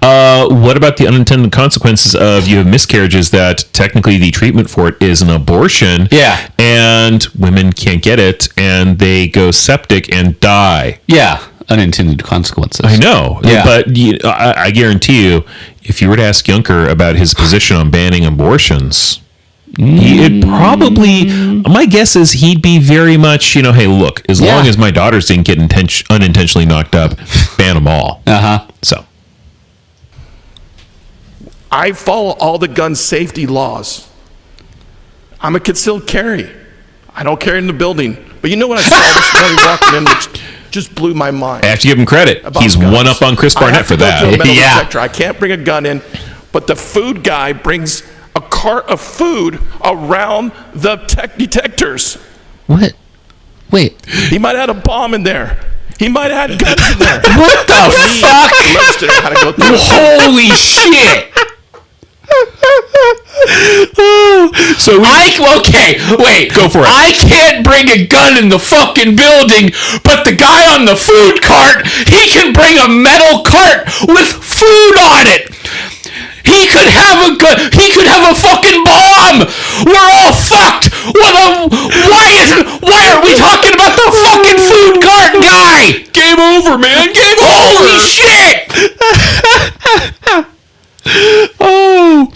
Oh, good Lord. I am going to throw a random guess out there that Dwayne either is... again, guess. This is not fact. This is me doing conjecture. I'm going to throw a guess out there, though, that the guy who comes in with a food cart, he goes around the metal detector because it doesn't fit. I'm also going to throw out there... Yeah, go. He probably gets his cart searched by fucking security. I was just going to say the food cart. I can't fucking believe we're talking about this. This is fucking wild. The food cart guy has probably been vetted by the state capitol to be there. Yep. How do we... I've never been. I probably should. I've never been to the state capitol. I would assume that if the guy can't go through the food, the fucking metal detector, that, I don't know, somebody lifts the lid. Yeah. Like, what? It's like, wow, this casserole looks oddly like C4 with a little clock in it. What the fuck, dude? That's weird. This container looks like a gun. What? Oh, Lord. The food guy, yeah. No, somebody's been watching some Tom Clancy or John Grisham movies here. Holy shit. Yeah. Now, look, for I'll bet you that if you had news coming in with news cameras instead of this being streamed live, they could hide a gun in the camera. Oh no, I'll bet you he'd be going, and these news people here, their cameras could have a gun instead of tape. How do we know? So, Jesus Christ. Wow. Yeah. Insane hyperbole there. Funny hyperbole. That's Jesus Christ. wild. That made me disturbingly happy. Much happier than it should have. But alas, we have more to continue. Okay. Because I can't bring a gun in here. The ridiculous of this building. They're ridiculous. I brought a gun in, but my backpack and water bottle got secured. Oh my fucking taking people's God! rights away from guns. Instead, I should be a food packer and I could bring a gun in here. The guy that makes her food.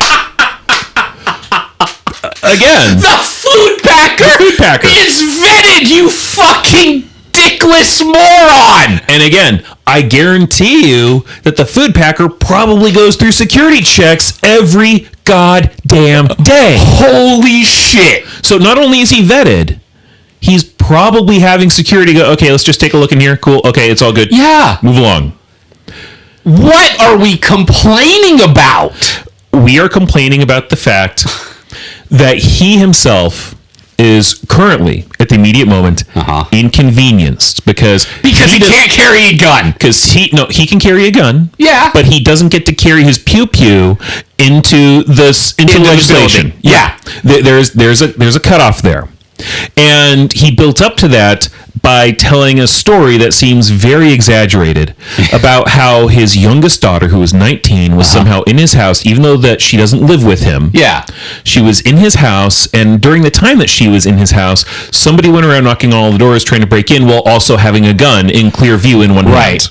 Also, a little behind the scenes curtain here. I'm not going to doubt his story, fine. But I've been on my phone for the past 5 minutes trying to find something about Dwayne Yunker and an intruder, and I have found jack shit, okay? So, I don't know. I'm sure, I would hope he's not lying about that. I'm sure maybe it did happen, for legal purposes. I'm not going to say it didn't, but I can't find anything, and you would think there would be something about a state representative, his home, with an intruder with a gun. Yeah, no, something would be there. On December 17th, 2025. Yeah, there was just a man or even just like, hey, there's a man in his backyard, kind of a thing. Yeah, and again, he's talking about how he checked the cameras. I'm assuming he has cameras he can go on his phone and check. Yeah, and those things usually record video. Yes, so you would think that would be something that would have made the news, so-and-so we couldn't find, because he didn't say the police caught him later. Right. The guy left before the police came, and that was the end of it. So apparently, I can safely assume the police didn't catch the guy. Right. So if you wanted to catch the guy, and you had video of the guy, one thing you can do is release the video to the local fucking press, so that somebody on top of the police can go, right, why does that face look... Or maybe it was just such a non-fucking story to put out at the time that, it was just like, okay, well, whatever. There was just a guy in his backyard. Okay. Yeah. That's not newsworthy. But the guy had a gun. Right. The guy had a gun. But at a state representative's house. Yeah. Granted, that there's a reason why I'm going to say even before this incident that I'm going to mention happened, why that is newsworthy. Yeah. Because representatives sometimes get killed. Right. Prior to Charlie Kirk's death, you had the representative from, what was it, Democratic representative from Minnesota? Yeah. And her husband. Yes. Who were shot and killed. And you know what? That made the fucking news. Right. And sometimes when you have people who go to other representatives' houses and they are having a gun and they're doing stuff, you know what that also does? Makes the news. Makes the fucking news. Yeah. So- yeah. You know what? Yeah. I'm not going to say he's lying, but there's something real fucking fish about this. Yeah, this is weird. Yeah. This is ridiculous that we're debating about taking rights of Oregonians away, about the safety of my daughters. You don't need a food cart, I sir. understand people have pain. I mean, looking at his neck, no, he does We not. cannot control bad behavior. We cannot control what everybody does, but that's what we're trying to do. We're But trying you to try. control You try every anyway. Aspect of everybody's life. Oh, yeah. This place needs to start thinking about consequences. Because I could tell you a story when I had to pull a gun. There was no self-service No in self-service? Cave Junction. What? Okay. No Because self-service. there's no self-service, and a cop would have been 45 minutes away doing a real estate deal out in the middle of nowhere, rural Oregon. So you know what that tells me? It tells me we might need to better fund the sheriff and have a little offshoot over in Cave Junction where there's faster law enforcement. Listeners, I don't know if you know a lot about Cave Junction. First of all, one, never stop. And number two, it is probably, I would say, probable if you were to just show up in someone's driveway in Cave Junction, bullets will be flying past your face. It's a possibility. There have been at least 2 news stories that I have seen in the last, I would say, maybe 3 years, where someone just showed up in a driveway and a guy with a rifle just started firing, outright. People get crazy out there. People get crazy out there. So for him to say, hey, I was in Cave Junction, I was pumping my own gas or something, I'm sorry. I know a few people from CJ. They are wonderful people. They are all gun owners, and they will open fire. Oh, yeah. And he should know that. Yeah. So to tell this story in front of these people, I'm sitting here as someone who knows, going, well, what the fuck were you doing? Yeah. Look, if for any reason anybody ever wants to write a story about how to get rid of a body, apparently the Cave Junction area is a place where they have a lot of missing persons because it's like a lot of wooded areas out there, and people tend to go missing sometimes. It is Morgan family policy, not just my family, but my extended family. We do not stop in CJ. No, there are only a couple things I will ever stop for in Cave Junction. One, occasionally, the Dairy Queen if we're driving through. Okay. I don't even do that. It's not even a great Dairy Queen. But the other thing is, on occasion, it's technically not in CJ, but it's close by proximity, the Oregon Caves. Oh, well, yeah. Those are great. That's fine, but you'd still have to drive through CJ to get there. This is true. Yeah. All right. Okay, I need to hear more about this. Luckily, I could talk my way out of it, even though I had my gun out. But there was no one coming to protect me. Yeah. Because there's no self-service shit. on Caves Highway at the 9,000 block. Okay. There's no law enforcement out there, unless you're lucky. Okay. So the issue, again, that I'm hearing isn't that he needs a gun. We are rugged individuals, but oh my God, protect me. Yeah, no, the issue isn't that he needs a gun. He had a gun. Yeah. But the issue here that he seems to be, dancing over is that we don't have enough law enforcement for out in bumfuck nowhere Josephine County. And yet he fucking turns down the levy every single fucking time. Hey, we need more money for a sheriff's office. Vote no. Yeah. Well, okay, Yeah. and now you're up in Salem complaining about that very fucking thing. Wow. Yep. 2 state patrol officers usually on duty, and the sheriff's office barely has enough deputies to do the work. What did I just say? Yep. This is crazy that we debate this every single year. It's fucking, it's crazy, all right. And it's fucking crazy. And Nuts. this bill is not going to save lives. It's not. Because the bad people are still going to do bad stuff. Thank you, Madam Speaker. Yeah, thank you. Okay. Yeah. Thank you, Representative. Yeah. Okay. Now, in theory, I trust you on this, okay? you shouldn't. You really shouldn't. I shouldn't. Okay, let's see if we get to 4148. Okay, let's do it. Further discussion? 4148!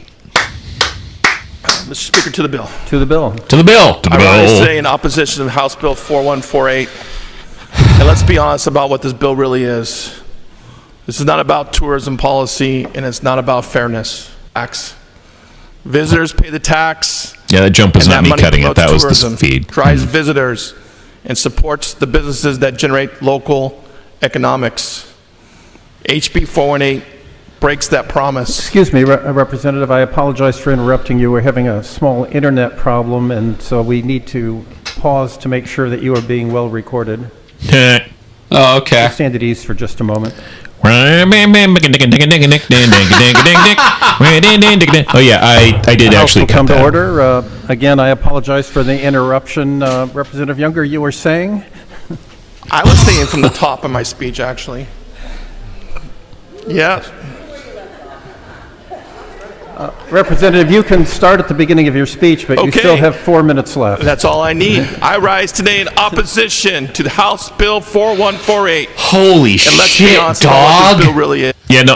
Again, the shit that he has written prepared, Yeah. is of such quality, and I'm using that word with all the dripping sarcasm that is due. yeah.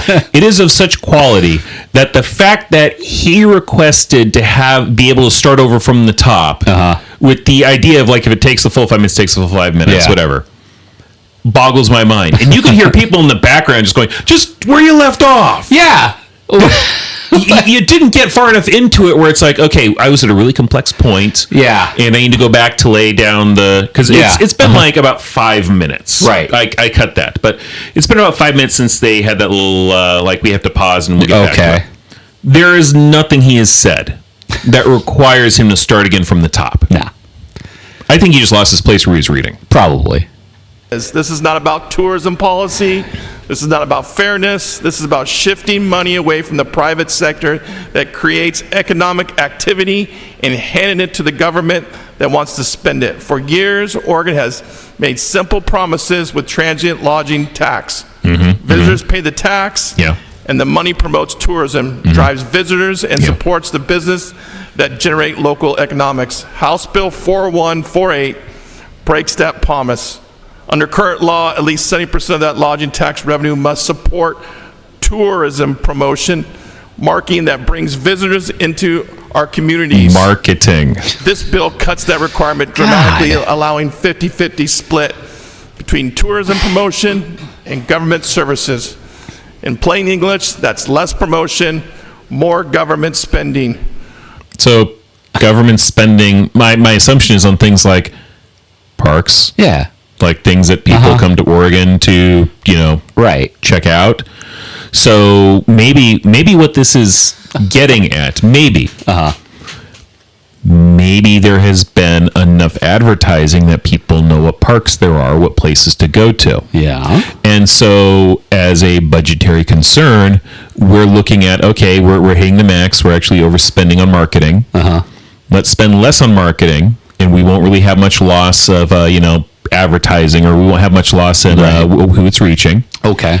And then that extra funding that just got released by doing that now, instead of 70-30, 50-50, Okay. we can use that to, I don't know, improve the parks, to do maintenance that on sounds these like a good places. idea. Yeah. I'm assuming that's what this is going towards Okay. when they're talking about government services. Right. Now, the other thing is it could be going towards other government services that are not related. But that doesn't necessarily mean that it's wasteful spending. Right. Who supports this bill? Cities and municipalities love it because it gives them access to larger piles of money without asking voters for a tax increase. Local governments argue tourism creates costs for police, roads, does. and services. It does. Yeah. So I mean, that's part of the trade. Yeah. Right. But here's what they're not going to say to you. Those visitors only come because businesses invest in attracting them. I'll be perfectly blunt. Yeah. There are not too many places I go to for visiting because the businesses there attracted me. Right. It's like maybe there are a couple places like Portland. It's not the only reason I'll go there, but like Powell's Books. Yeah. That's a business. Right. That's attracting me. But that's a business that is literally an attraction almost. Right. It's a huge fucking bookstore. And they don't do a terrible lot of advertising for it either. People just go, oh, this is here, and they go. Yeah. Usually I go for places that aren't necessarily a private business. They're, something that's either government or public run. Right.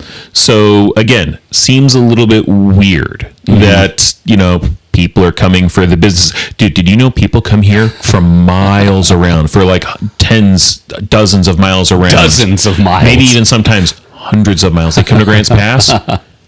We have a fucking Home Depot. Holy shit. I know, it's crazy, right? Yeah. Uh-huh. What the fuck? Well, John, they come down here for the Dutch Brothers coffee. Oh, good Lord. That they can get anywhere else now. Yeah. E-franchises. Uh-huh. Hotels, restaurants, small retailers, event organizers, they take the risks. They create the jobs. Wait, are event They organizers generate the tax businesses? revenue, and now government wants a bigger cut. What businesses see?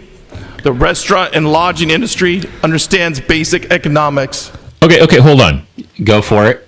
From what he's said so far, this is not about a bigger cut. Right. Because the government's still taking the same amount of taxes. Yeah. It's just how those taxes are then being used. Yes. So a little bit less is being used to advertise those businesses and such.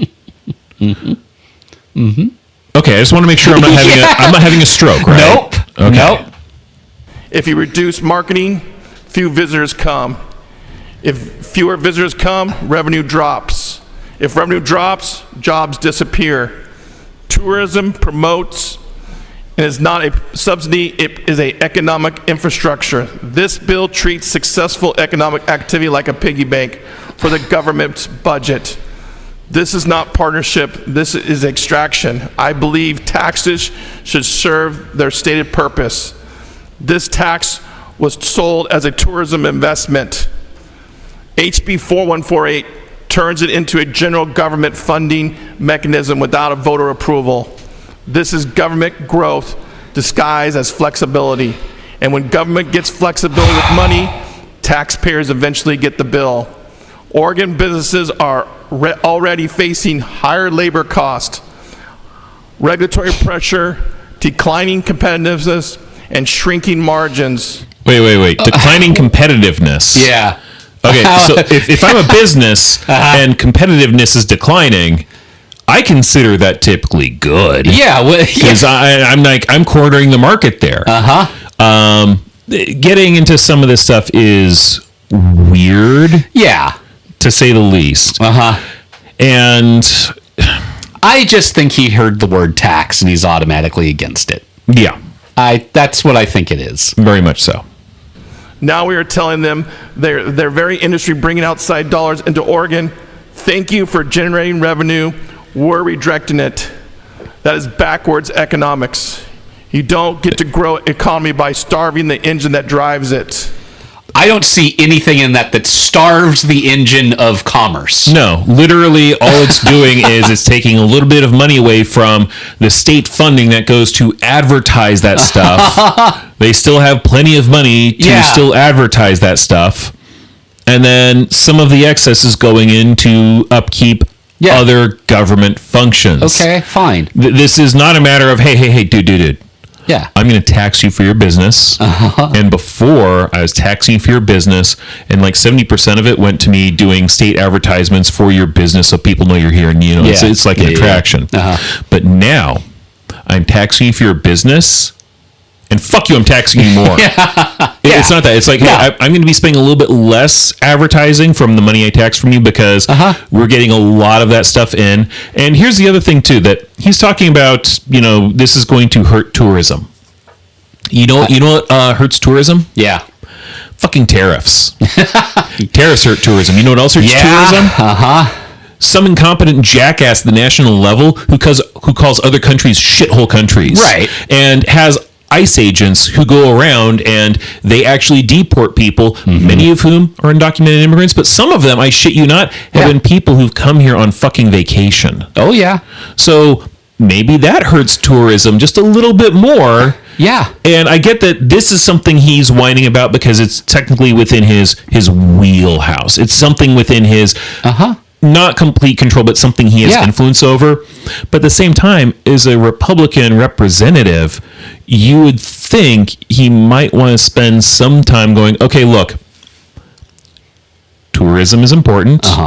It's good that we get tourism from the rest of the country, but we also get tourism from the rest of the world, and that's dipping hard. Yeah.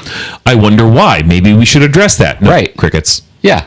No, and the domestic tourism is dropping hard because, again, this jackwagon thinks that companies and businesses, well, hey, if they want to charge more for services and everything, they totally can.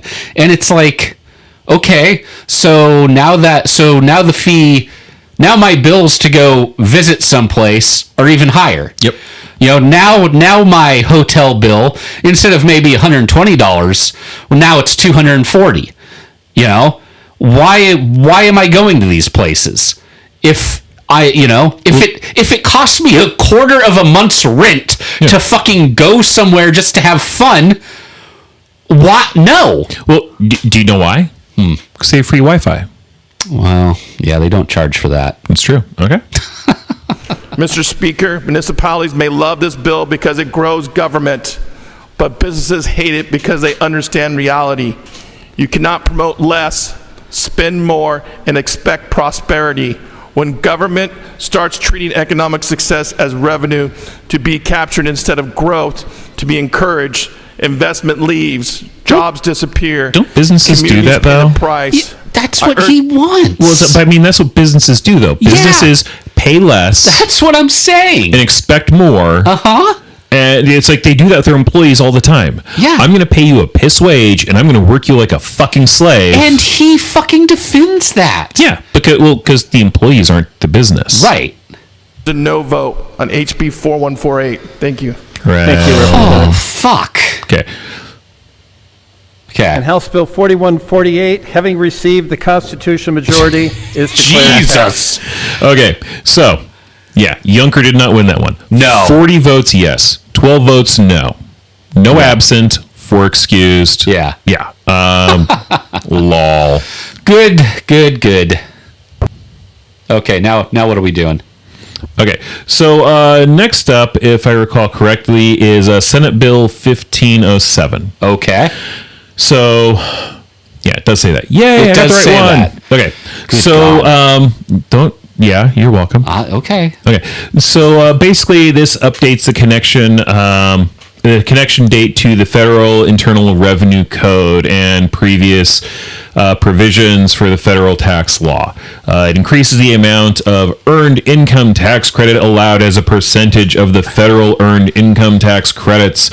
It disconnects from, man. and yeah, I know. I'm already going to sleep. Don't worry, it'll get not better. Disconnects from and requires add back of amounts for federal provisions allowing deductions of personal auto loans, interests, and bonus depreciation, allowing exclusion of gains from small business stock. So basically, I think this is just a revision of some tax code bullshit. Okay. Representative Yunker, please. Oh, God. To the bill, Mr. Speaker. To the Little bill. bill. I rise today in strong opposition to Senate Bill 1507. Adoy. And frankly, this bill perfectly captures everything is wrong with how this legislature governs. Because once again, when given a choice between trusting Oregonians or trusting government, this body chose government. Let's strip You're away part the of the talking government. points Yep. and call this bill what it really is. SB 1507 is a tax increase disguised as policy alignment. It disconnects Oregon from federal tax relief so Salem can keep more revenue flowing into its state coffers. Okay, so I think effectively what's happening here is there are probably tax cuts that are coming with the 2026 federal budget. Okay. And, a lot of states, including Oregon among them, they pay into federal taxes. Right. And then some of those federal tax dollars come back to assist the states. Right.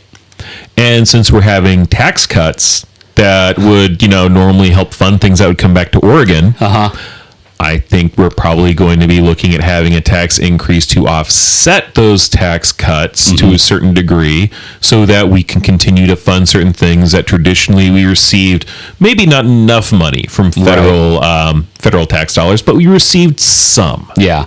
I think that's what's going on here. Also, considering that it seems that the federal government can withhold funds to states now, all of a sudden, just because, I don't know, reasons, it makes sense to me that our state would be like, is there any other way we can generate some form of revenue here? Yeah. Because if some asshole in Washington decides, well, they're libs, I'm not going to give them the money that they're owed, basically, because, fuck them. Okay, well, I guess we need to find some other way to do this. Yeah. Sorry. And I recall one of the measures he was talking about in his initial announcement that we did again a few weeks ago, whatever. Weekus. I'm like, I was thinking like weeks and then the words blend together. Okay. So, but a few weeks ago, I think one of them was looking at, hey, look, if the federal government's going to cut money off from us that we pay to them, maybe we don't give the federal government our federal taxes. Maybe we don't. I don't think this is that. Right. Now, I could be wrong, because again, tax legislation stuff, that gets into all kinds of complex shit that I'm not... No, I don't think that. I don't think this is part of that. I think it's just, tax law, legalese stuff. So, shall we get into it? I mean, we can try. Okay. Not because families asked for it, and not because business demanded it, but because government refuses to live within its means. When small businesses invest in equipment, they take risk. When farmers upgrade machinery, they take risk. When entrepreneurs expand payroll, they take risk. Federal tax policy recognizes the risks and encourages growth. I don't think he understands what risk is in those regards. No, he does not. Like if you're a farmer and you're buying new equipment, unless it's equipment that you cannot afford, and you are taking out a big fucking loan that could foreclose your goddamn farm, which seems a little crazy. But also is something that under the current administration, who's been cutting farm subsidies and such, right? Yeah. But that is something that's not a risk, that's an investment. Right. So he's using the word risk when the word investment seems to be what applies here. Yes. Which, again, doesn't work. A risk would be trying to farm with my 50-year-old tractor that I have to keep, maintaining. I would counter that with, a risk as a farmer would be, okay, I've been growing this staple of cabbage for decades, and it's a good staple, but I want to make more money. Yeah. So I'm going to wipe out half of my cabbage fields, and I'm going to replace it with leeks. And the thing is, that's a risk, because if the market's not there, you're fucked. Right. And if it's a market where it's like, okay, the market's there, but I'm competing with other people who are now going into the leak-heavy market, that's a risk, because you could very well lose money on that. Right. Yeah. The investment is buying the tractor that is new that can harvest faster. Yeah. That, again, investment. Not risk. No, that's not a risk. Yeah. Okay. Senate 1507 punishes it. This bill literally says if you invest more, if you grow more, if you exceed more, Oregon will take more. So taxes as a function of a percentage do that. And if we're talking about taxes, the way taxes should technically work in order to be fair to people who make not a lot of money as opposed to people who make a lot of money, if I make over $100 million a year, I should be taxed at a higher fucking rate than the person who makes $50,000 a year. You should. A much higher rate. Yep. So if you have the money to make these investments and you're having payoff, you should probably be taxed at a slightly higher rate there, slightly depending on how much more you're making. Right. So, yeah. Great. Supporters will stand here and say this protects working families. Probably does. But working Probably families does. don't benefit from a more complicated tax code. Working families don't benefit when job creators delay hiring. Working families. Why is that, you dumb fuck? Yeah. No, it's very weird. What was it? We look at nationally. We look at who's in office and when there's the most job growth. And not all the time, but the vast majority of job growth tends to occur when we have progressives in office. Yeah, weird. Go figure. Yeah. Investment leaves the state. What this bill protects is government revenue, not organ families. Okay, so just to be clear, government revenue pays for things like ODOT. Yeah. Things like public schools.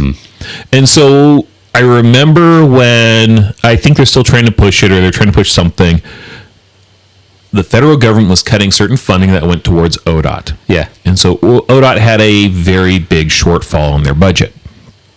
And they were looking at, okay, well, how do we need to increase taxes somewhere. We need to do something to get revenue so that we can continue to fund ODOT, because we're going into winter and Eastern Oregon has this thing where a lot of roads are cleared and kept safe by ODOT, and we're not going to have the funding for that. Right. And paradoxically, a lot of the people who were against raising those taxes so that they could keep the roads clear and safe during the winter months were people in Eastern Oregon who didn't want to see their taxes go up. They just wanted the roads cleared. Right. And it doesn't fucking work that way. No. So. And here's the pattern Oregonians are struggling to recognize. Every session, if revenue drops, raise taxes. If growth slows, regulate more. If businesses struggle, blame someone else. Never reform spending. I mean, if businesses struggle, blame the businesses. Blame the business. If growth is slow, then yeah, you reform stuff if it's slow to the point where it's becoming a hazard, because you need to reform in order to adjust. Yeah. And yeah, if you're low on revenue, you have taxes. Right. That's how the state gets taxes to offer these services. Yeah. I really think what it is that, they just want a free ride. They want all this shit. Just, they want their roads plowed, but they don't want to pay for it. They don't want to pay for fucking anything. And okay, so how do we run society? Well, you have to pay the people that do it. I think depending on how far we're going to the right, and I'm not talking like fascist to the right, I'm talking like libertarian to the right. Oof. Which I know, short hop, skipping and jump sometimes. Yeah. But if we're talking about, they want free stuff to the extent of, look, I only want to have to pay for the stuff that I know I need and I use all the time. Okay. But if it's something that's like my personal driveway. Yeah. I want to pay to pave that, or I want to pay to have the road that I live on paved. But these other roads I don't drive on, why the fuck should I have to pay for those? Yeah. That's kind of what it's getting at with a lot of this. They only want to pay for what they specifically use all the time. Right. And if it's not something they use all the time, or if it's something that other people use all the time, they don't have to pay it. And it's like, that's not how society works. Right. Never shrink bureaucracy. Never trust the people. We are watching states around us compete shrink bureaucracy for jobs and opportunity. I don't think the federal bureaucracy right now is shrinking. Texas attracts investment. Florida welcomes growth. In Oregon, we pass a bill like Senate Bill 1507 that tells employers, thank you for investing, now pay more for the privilege. Because they have act money. Surprised when moving trucks head east. From my perspective, this bill reveals the fundamental divide in this chamber. Some believe prosperity belongs first to the individual who earns it. Others believe prosperity belongs first to the state.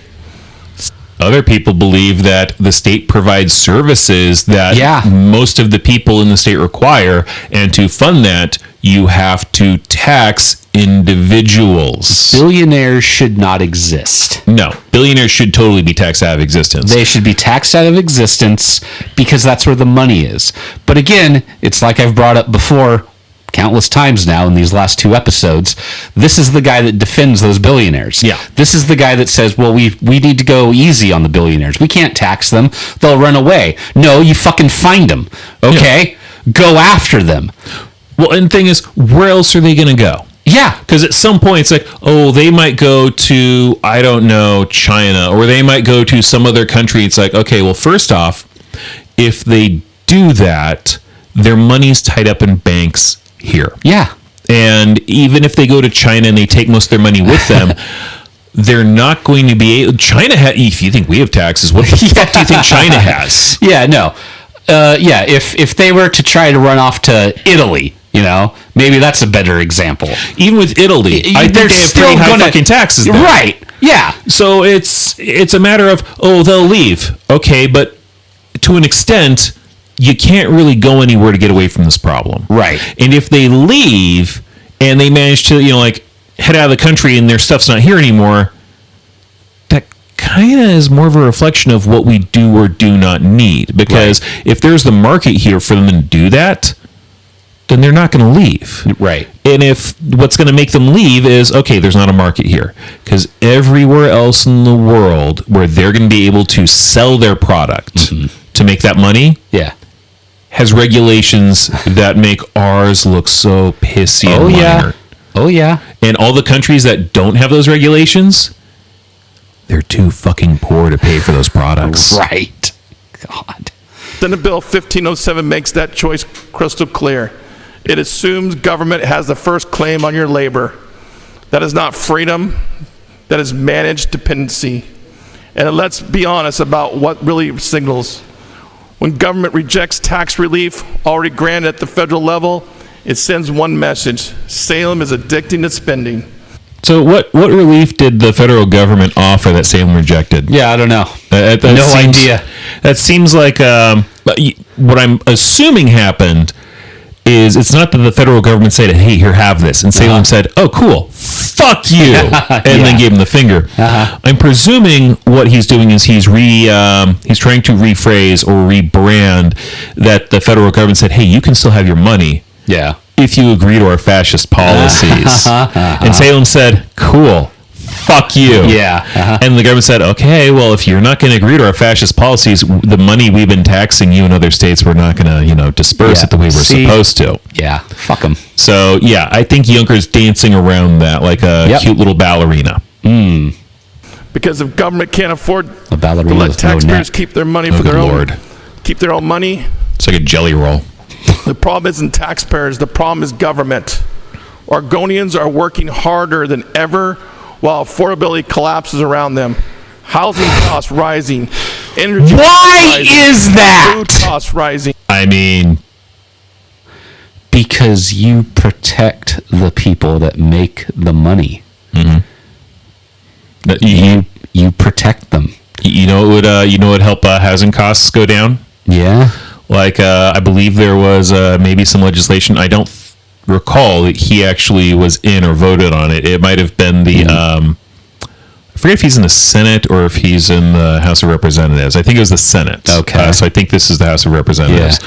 But I recall there was something they were discussing about legislation to basically say, hey, if you're like a big company or somebody who's, a landlord of a bunch of different properties, we're making it harder for you to buy up more fucking properties so that people who actually want to buy the house to live in the house that they then own, it's easier for them to get it before you do. I don't think he was involved in that. I think it was a different branch of the Oregon government. But that's something that I don't think he'd really be for. Right. I think that would be kneecapping businesses, even though it's knocking down the cost of housing potentially and is going to make it easier for people to, purchase fucking homes. Right. So, yay. And today, instead of relief, We are debating how to preserve government revenue streams. That tells Oregonians cross the everything they need streams. to know about priorities in this building. Government does not create prosperity. Workers do. Entrepreneurs do. Then why Risk do you takers vote do. against them Families every do. fucking And time? Every time we pass a bill like this, Well, and government doesn't create prosperity except things like Hoover Dam, all these other, like in the Great Depression, these government programs that, guess what they created? The fucking middle class. You know what? I know he's against unions. Oh, I'm not going to say he absolutely is, but if I was a betting man, I would guarantee it. If I was a betting man, I would guarantee it. And I bet he's against, collective bargaining. Hey, we need a wage increase here because costs are rising. No, you don't. In fact, you don't even need a fucking union. You should just be glad that you have a job. Yeah. No. Where's the minimum wage increases? Where's the $15 an hour? Where's all that shit? Definitely not coming out of his fucking mouth. Nope. He talks about all these fucking problems that we have, but then does absolutely jack shit to solve them. Well, that's the thing. They run on the problem. Right. And they run on, hey, this thing I don't like, it's not going to help the problem. Yeah. But then when it comes to, okay, cool, so what steps do you want to take to solve the problem? They go back to, well, this isn't going to solve the problem. Right. Or when there's a bill that's like, adjacent to the problem, they'll be like, well, look at all these problems. Look at this problem. And it's like, well, now, wait a minute, sir. We tried discussing those problems yesterday, and you didn't do anything about it, though. So why are you complaining about it? Yeah. It's welcome to the GOP. Yeah. we punish every people carrying this state forward. Every So, people, I will every vote person, no. Not because Oregon I needs gotta less say- fairness, but because Oregon needs more freedom. Fuck off. I gotta say, you know what? And look, I know words are hard. I know speaking is hard. Sometimes I'll re-listen to this podcast and go, oh, fuck, Brian. Like, what the fuck? Yeah, fair. Okay? Like, fine. I get it. This fucker is reading off of a script. I'm not reading off of a script. I'm just doing this. Hey, I am a little bit, and I'm fucking up. Right. I'm not, and so I get it. This guy does this for a fucking living, and the words that he's mincing together, I'm just like, are you okay, sir? So that's something that's bugging me. But what's really bugging me, and this is not knowing how to work the microphone. I've noticed that he tends to use plosives, puff into the mic a lot. Every time he says something that has a P or a B, it's like I get this little pop in my ears because it's like, Jesus Christ, dude, stop deep throating the mic, put it off to the side a little bit, and talk come on, past. just stand do off. Something. Do something. Because that's, dude, you do this on a yearly basis at least. Have the good grace to not have your grating voice be that much worse. Please. More growth, and a government that finally learns one simple principle. The money belongs to the people who earned it, not the politicians who want to spend it. If this legislature spent half as much time reducing government as it does redesigning ways to take more from taxpayers, Then we'd have no functional government. There'd be no government. Oregon wouldn't be losing families, losing businesses, and losing future. Benefits. This bill doesn't fix Oregon. It proves exactly why Oregon needs fixing. I urge a no vote. Fuck off. God. Please tell me they passed this. I do not recall if they do or Okay. don't, and I do not recall. Hold on, we've got a few more minutes, so he might speak one more time before we get God. into this. I don't know if I like this, like, But triple the dipping. motion, Oh, damn it. Yeah, unfortunately.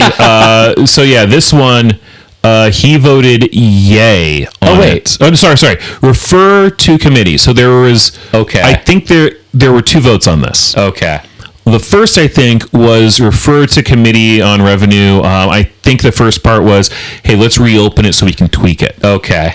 So on that, if I'm recalling this correctly, 19 voted yes, including Yunker. 33 voted no, like no, Okay. as it is. Okay. to refer the bill back to committee has failed. Yep. Okay. Now, on the passage of the bill, 34 voted yes, 21 voted no. Awesome. So yes, this one actually did succeed, and I do like the fact that it went first to, hey, are we going to put this back to committee to edit this? No. Okay, are we going to pass it? Fuck yes. Yes. Okay. And House Bill 1507, having received the constitutional majority, is declared passed. Now, if I recall correctly, there is one more clip. Oh, God, the pain. So much pain. And if I recall correctly, this is... I don't think this is about a specific bill. I think this is closing statements or whatever, and I'm going to assume that Yunker's going to be having the equivalent of a bitch fit. I don't know. Okay. Representative Yunker, please. You only got another week left. Mr. Speaker, we keep hearing from the governor and the majority party about roadmap to prosperity.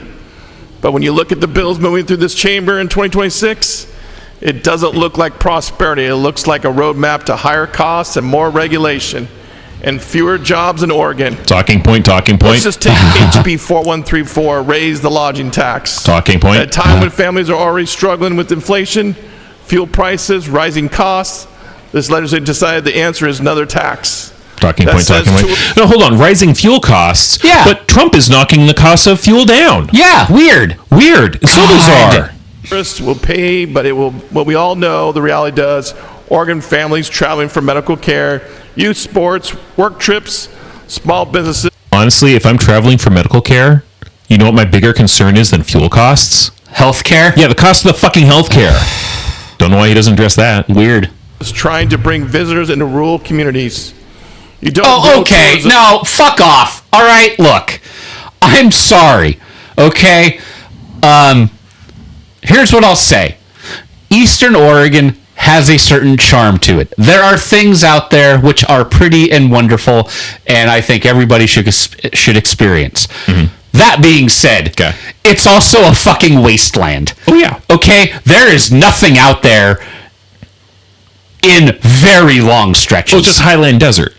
Right. So I don't know what the fuck he's complaining about. But okay? It's rural. Yeah. I'm sorry. There is not a goddamn thing in Lake County that I'm really particularly interested in, okay? Sorry. No. People are interested in Deschutes County.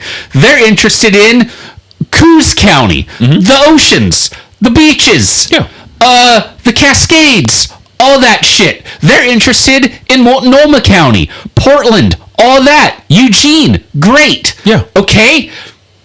And also, guess what? That's where a lot of the fucking people live, too. It's where a lot of the people live. It's where a lot of the people who vote. It's the reason why Oregon is blue, because guess what votes and guess what doesn't vote? Exactly. The fucking land. The land doesn't vote. People fucking do. So, I'm sorry, Yunker. No one wants to fucking go out to Malheur County, okay? Except maybe for a few fascists that want to take over a wildlife refuge.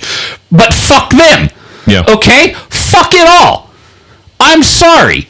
Again, there's stuff out there that can be nice, but it's not going to generate the fucking revenue that this motherfucking thinks it should. Yeah. Or local economies by making Oregon more expensive than neighboring states. Then let's take 1507 as of today we passed, which moves Oregon further away from pro-growth tax policies by disconnecting from federal investment incentives. This means less encouragement for businesses to buy equipment, expand operation, or create jobs here. Wow, that kind of ho-hum yawn there just really puts the cherry on top for me. Yeah. Oh, God.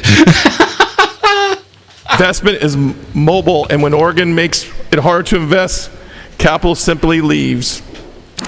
Let's talk about HB 4148, another bill shifting control, adding reporting mandates on how local revenues are used. Once again, Salem inserting itself into decisions that should belong to Oregon local communities.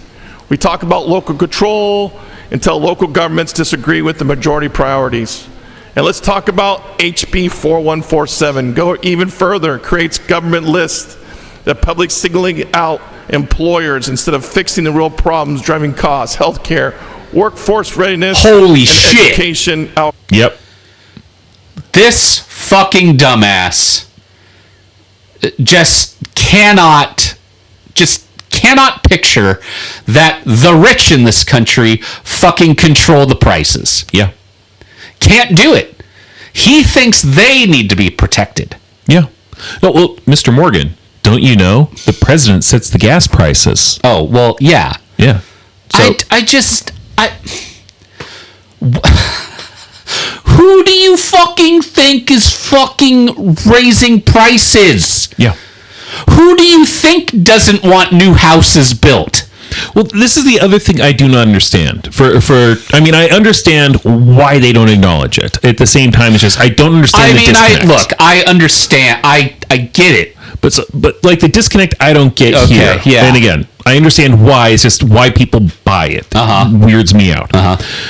Obviously, yes. The rich are the ones in power. The rich are the ones fucking over everybody else. Yeah. By funneling wealth up towards them. And a lot of this government spending stuff, like the whole, tax, distribute wealth. Yeah. A lot of that is counter to that. Right. And it makes rich people uncomfortable. It also makes not rich people uncomfortable. But mostly the rich people. It actually makes them uncomfortable.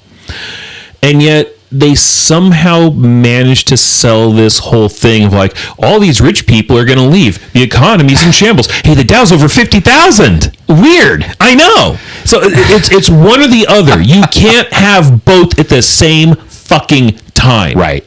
And this is something where they need to get their messaging straight.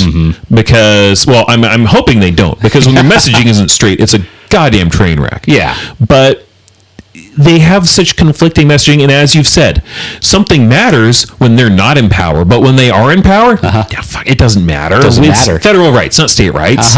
So, yeah, it's a catch-22 of immense proportions. Mr. Speaker, this is a pattern. More taxes, more mandates, more uncertainty for employers, and then we wonder why businesses hesitate to expand and choose to leave Oregon altogether. Prosperity is not created by press conferences or slogans. It comes from affordability, stability, and a government that trusts people to build and grow. You cannot tax your way into prosperity, and you cannot regulate your way into opportunity, and you cannot claim to support businesses while passing bills that make it harder to succeed here. So if it truly is a roadmap, Oregonians deserve honest about where it leads. So yeah, no, you can tax people into prosperity. I shit you not. That is what happened during the Great Depression when they had those jobs programs. Because those jobs programs weren't paid for willingly by the goddamn businesses and capitalists who were the Gilded Age winners. It was paid for by the government saying, hey, you know how you have that much money? Yeah. We're fucking taxing it. Yeah. And we're going to take this money and we're going to give it to the Joe Schmoes. Yeah. So that they actually have something to live off of. Because guess what? Even if we tax you at 90%, you're still fucking rich. Oh, insanely so. Yeah. And then you have on the other foot the whole thing of you can't, what was it? You can't regulate into, it wasn't prosperity. What did he say? You can't regulate into success. Yeah. Yeah, you can. Because if you have good regulations that are there for safety and are there to make sure that, I am not polluting the living shit out of this place. Yeah. Your business can be very successful. Like a good regulation there was, what was it? The increase in mileage on cars. Yeah. That was a good regulation, and it made car companies more successful. After Trump canceled that, you still had car companies that were kind of pushing that because, it's harder. I have to put in research, but you know what sells better? A car that gets decent gas mileage. Yep. So, again, you actually can regulate. You can over-regulate it and cause it to crash. It's a fucking balancing act. Right. And this shitheel here doesn't seem to think, it's a balancing act. We need to... So it's like, no. If it's there and it's for government's doing it, it's bad and it has to be stopped. Government bad, people good, even though people are terrible sometimes and will do horrible things to each other. Exactly. Yep. Because right now, this roadmap doesn't point toward prosperity. It points businesses, jobs, and opportunities out of Oregon. Thank you, Mr. Speaker. Hooray! Thank you, Representative. Okay. Holy shit. Guess what? What? That's the end. Oh, fuck. Aren't you happy? I mean, I'm not happy. I mean, I'm happy I don't have to keep listening to him all day. Yeah. But But no, I mean, We'll see. There might be a later point, like next week. There might be more of his shit to go over. It depends. Yeah. So, but ladies and gentlemen, our local state representative, Dwayne Diaper-Stain Yunker. Incredible with all the double speak. I know. It's look, I know we kind of got used to it with Barnett when we did a lot of county commissioner business meetings and that stuff. But their cameras aren't nearly as good a definition. It is interesting to watch somebody talk out of both sides of their mouth in this good a quality. Yeah, and I think with like the whole county commissioner thing,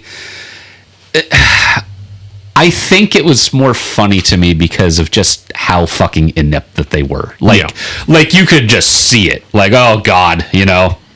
And I couldn't handle the double speak then, but it was just kind of like, oh my God, he just fucking did that, you know, kind of a thing. The gross incompetence. The gross incompetence.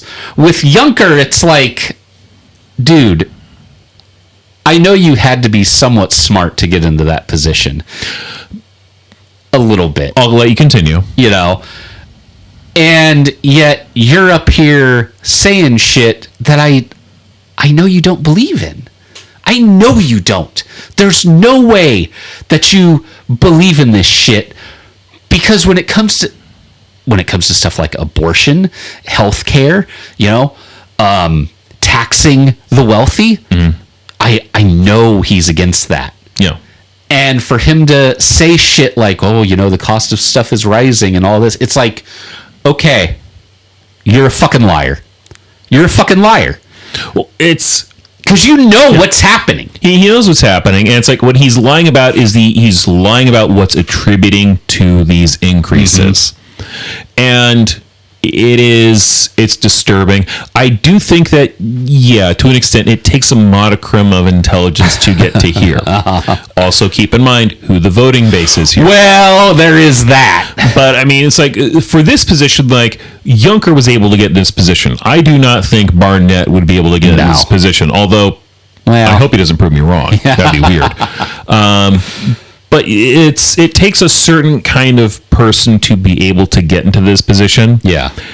And the fact that Yunker hits those boxes is not making me happy. Right. Yeah. Well, cool. Great. Can't wait to keep going over this guy now. Maybe a little bit. Again, it depends on what happens from week to week, but I'm expecting that they're going to have some more legislature at least over the next week or so, so there might be some new material to go over. Okay. So, Mr. Morgan, that's all I got. That's the end of this second episode for the week. A fun little special. Yeah. Do you have anything else to say before we close? Portland isn't burning. Are you sure? I was there. I saw it with my own 2 eyes. Okay, I believe you this time. You know, we had 2 nights of wonderful dinners. It was great. That's you good. know, we did the ghost tour. You know, again, I'm an atheist. I don't believe in ghosts, but you know, I like the history aspect of it, so that was kind of cool. Oh, good.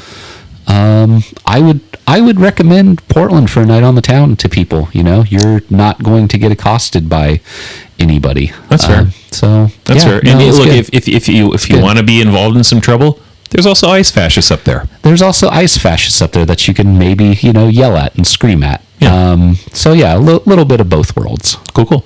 Well, okay. Yeah. Well, ladies and gentlemen, thank you for listening to our podcast.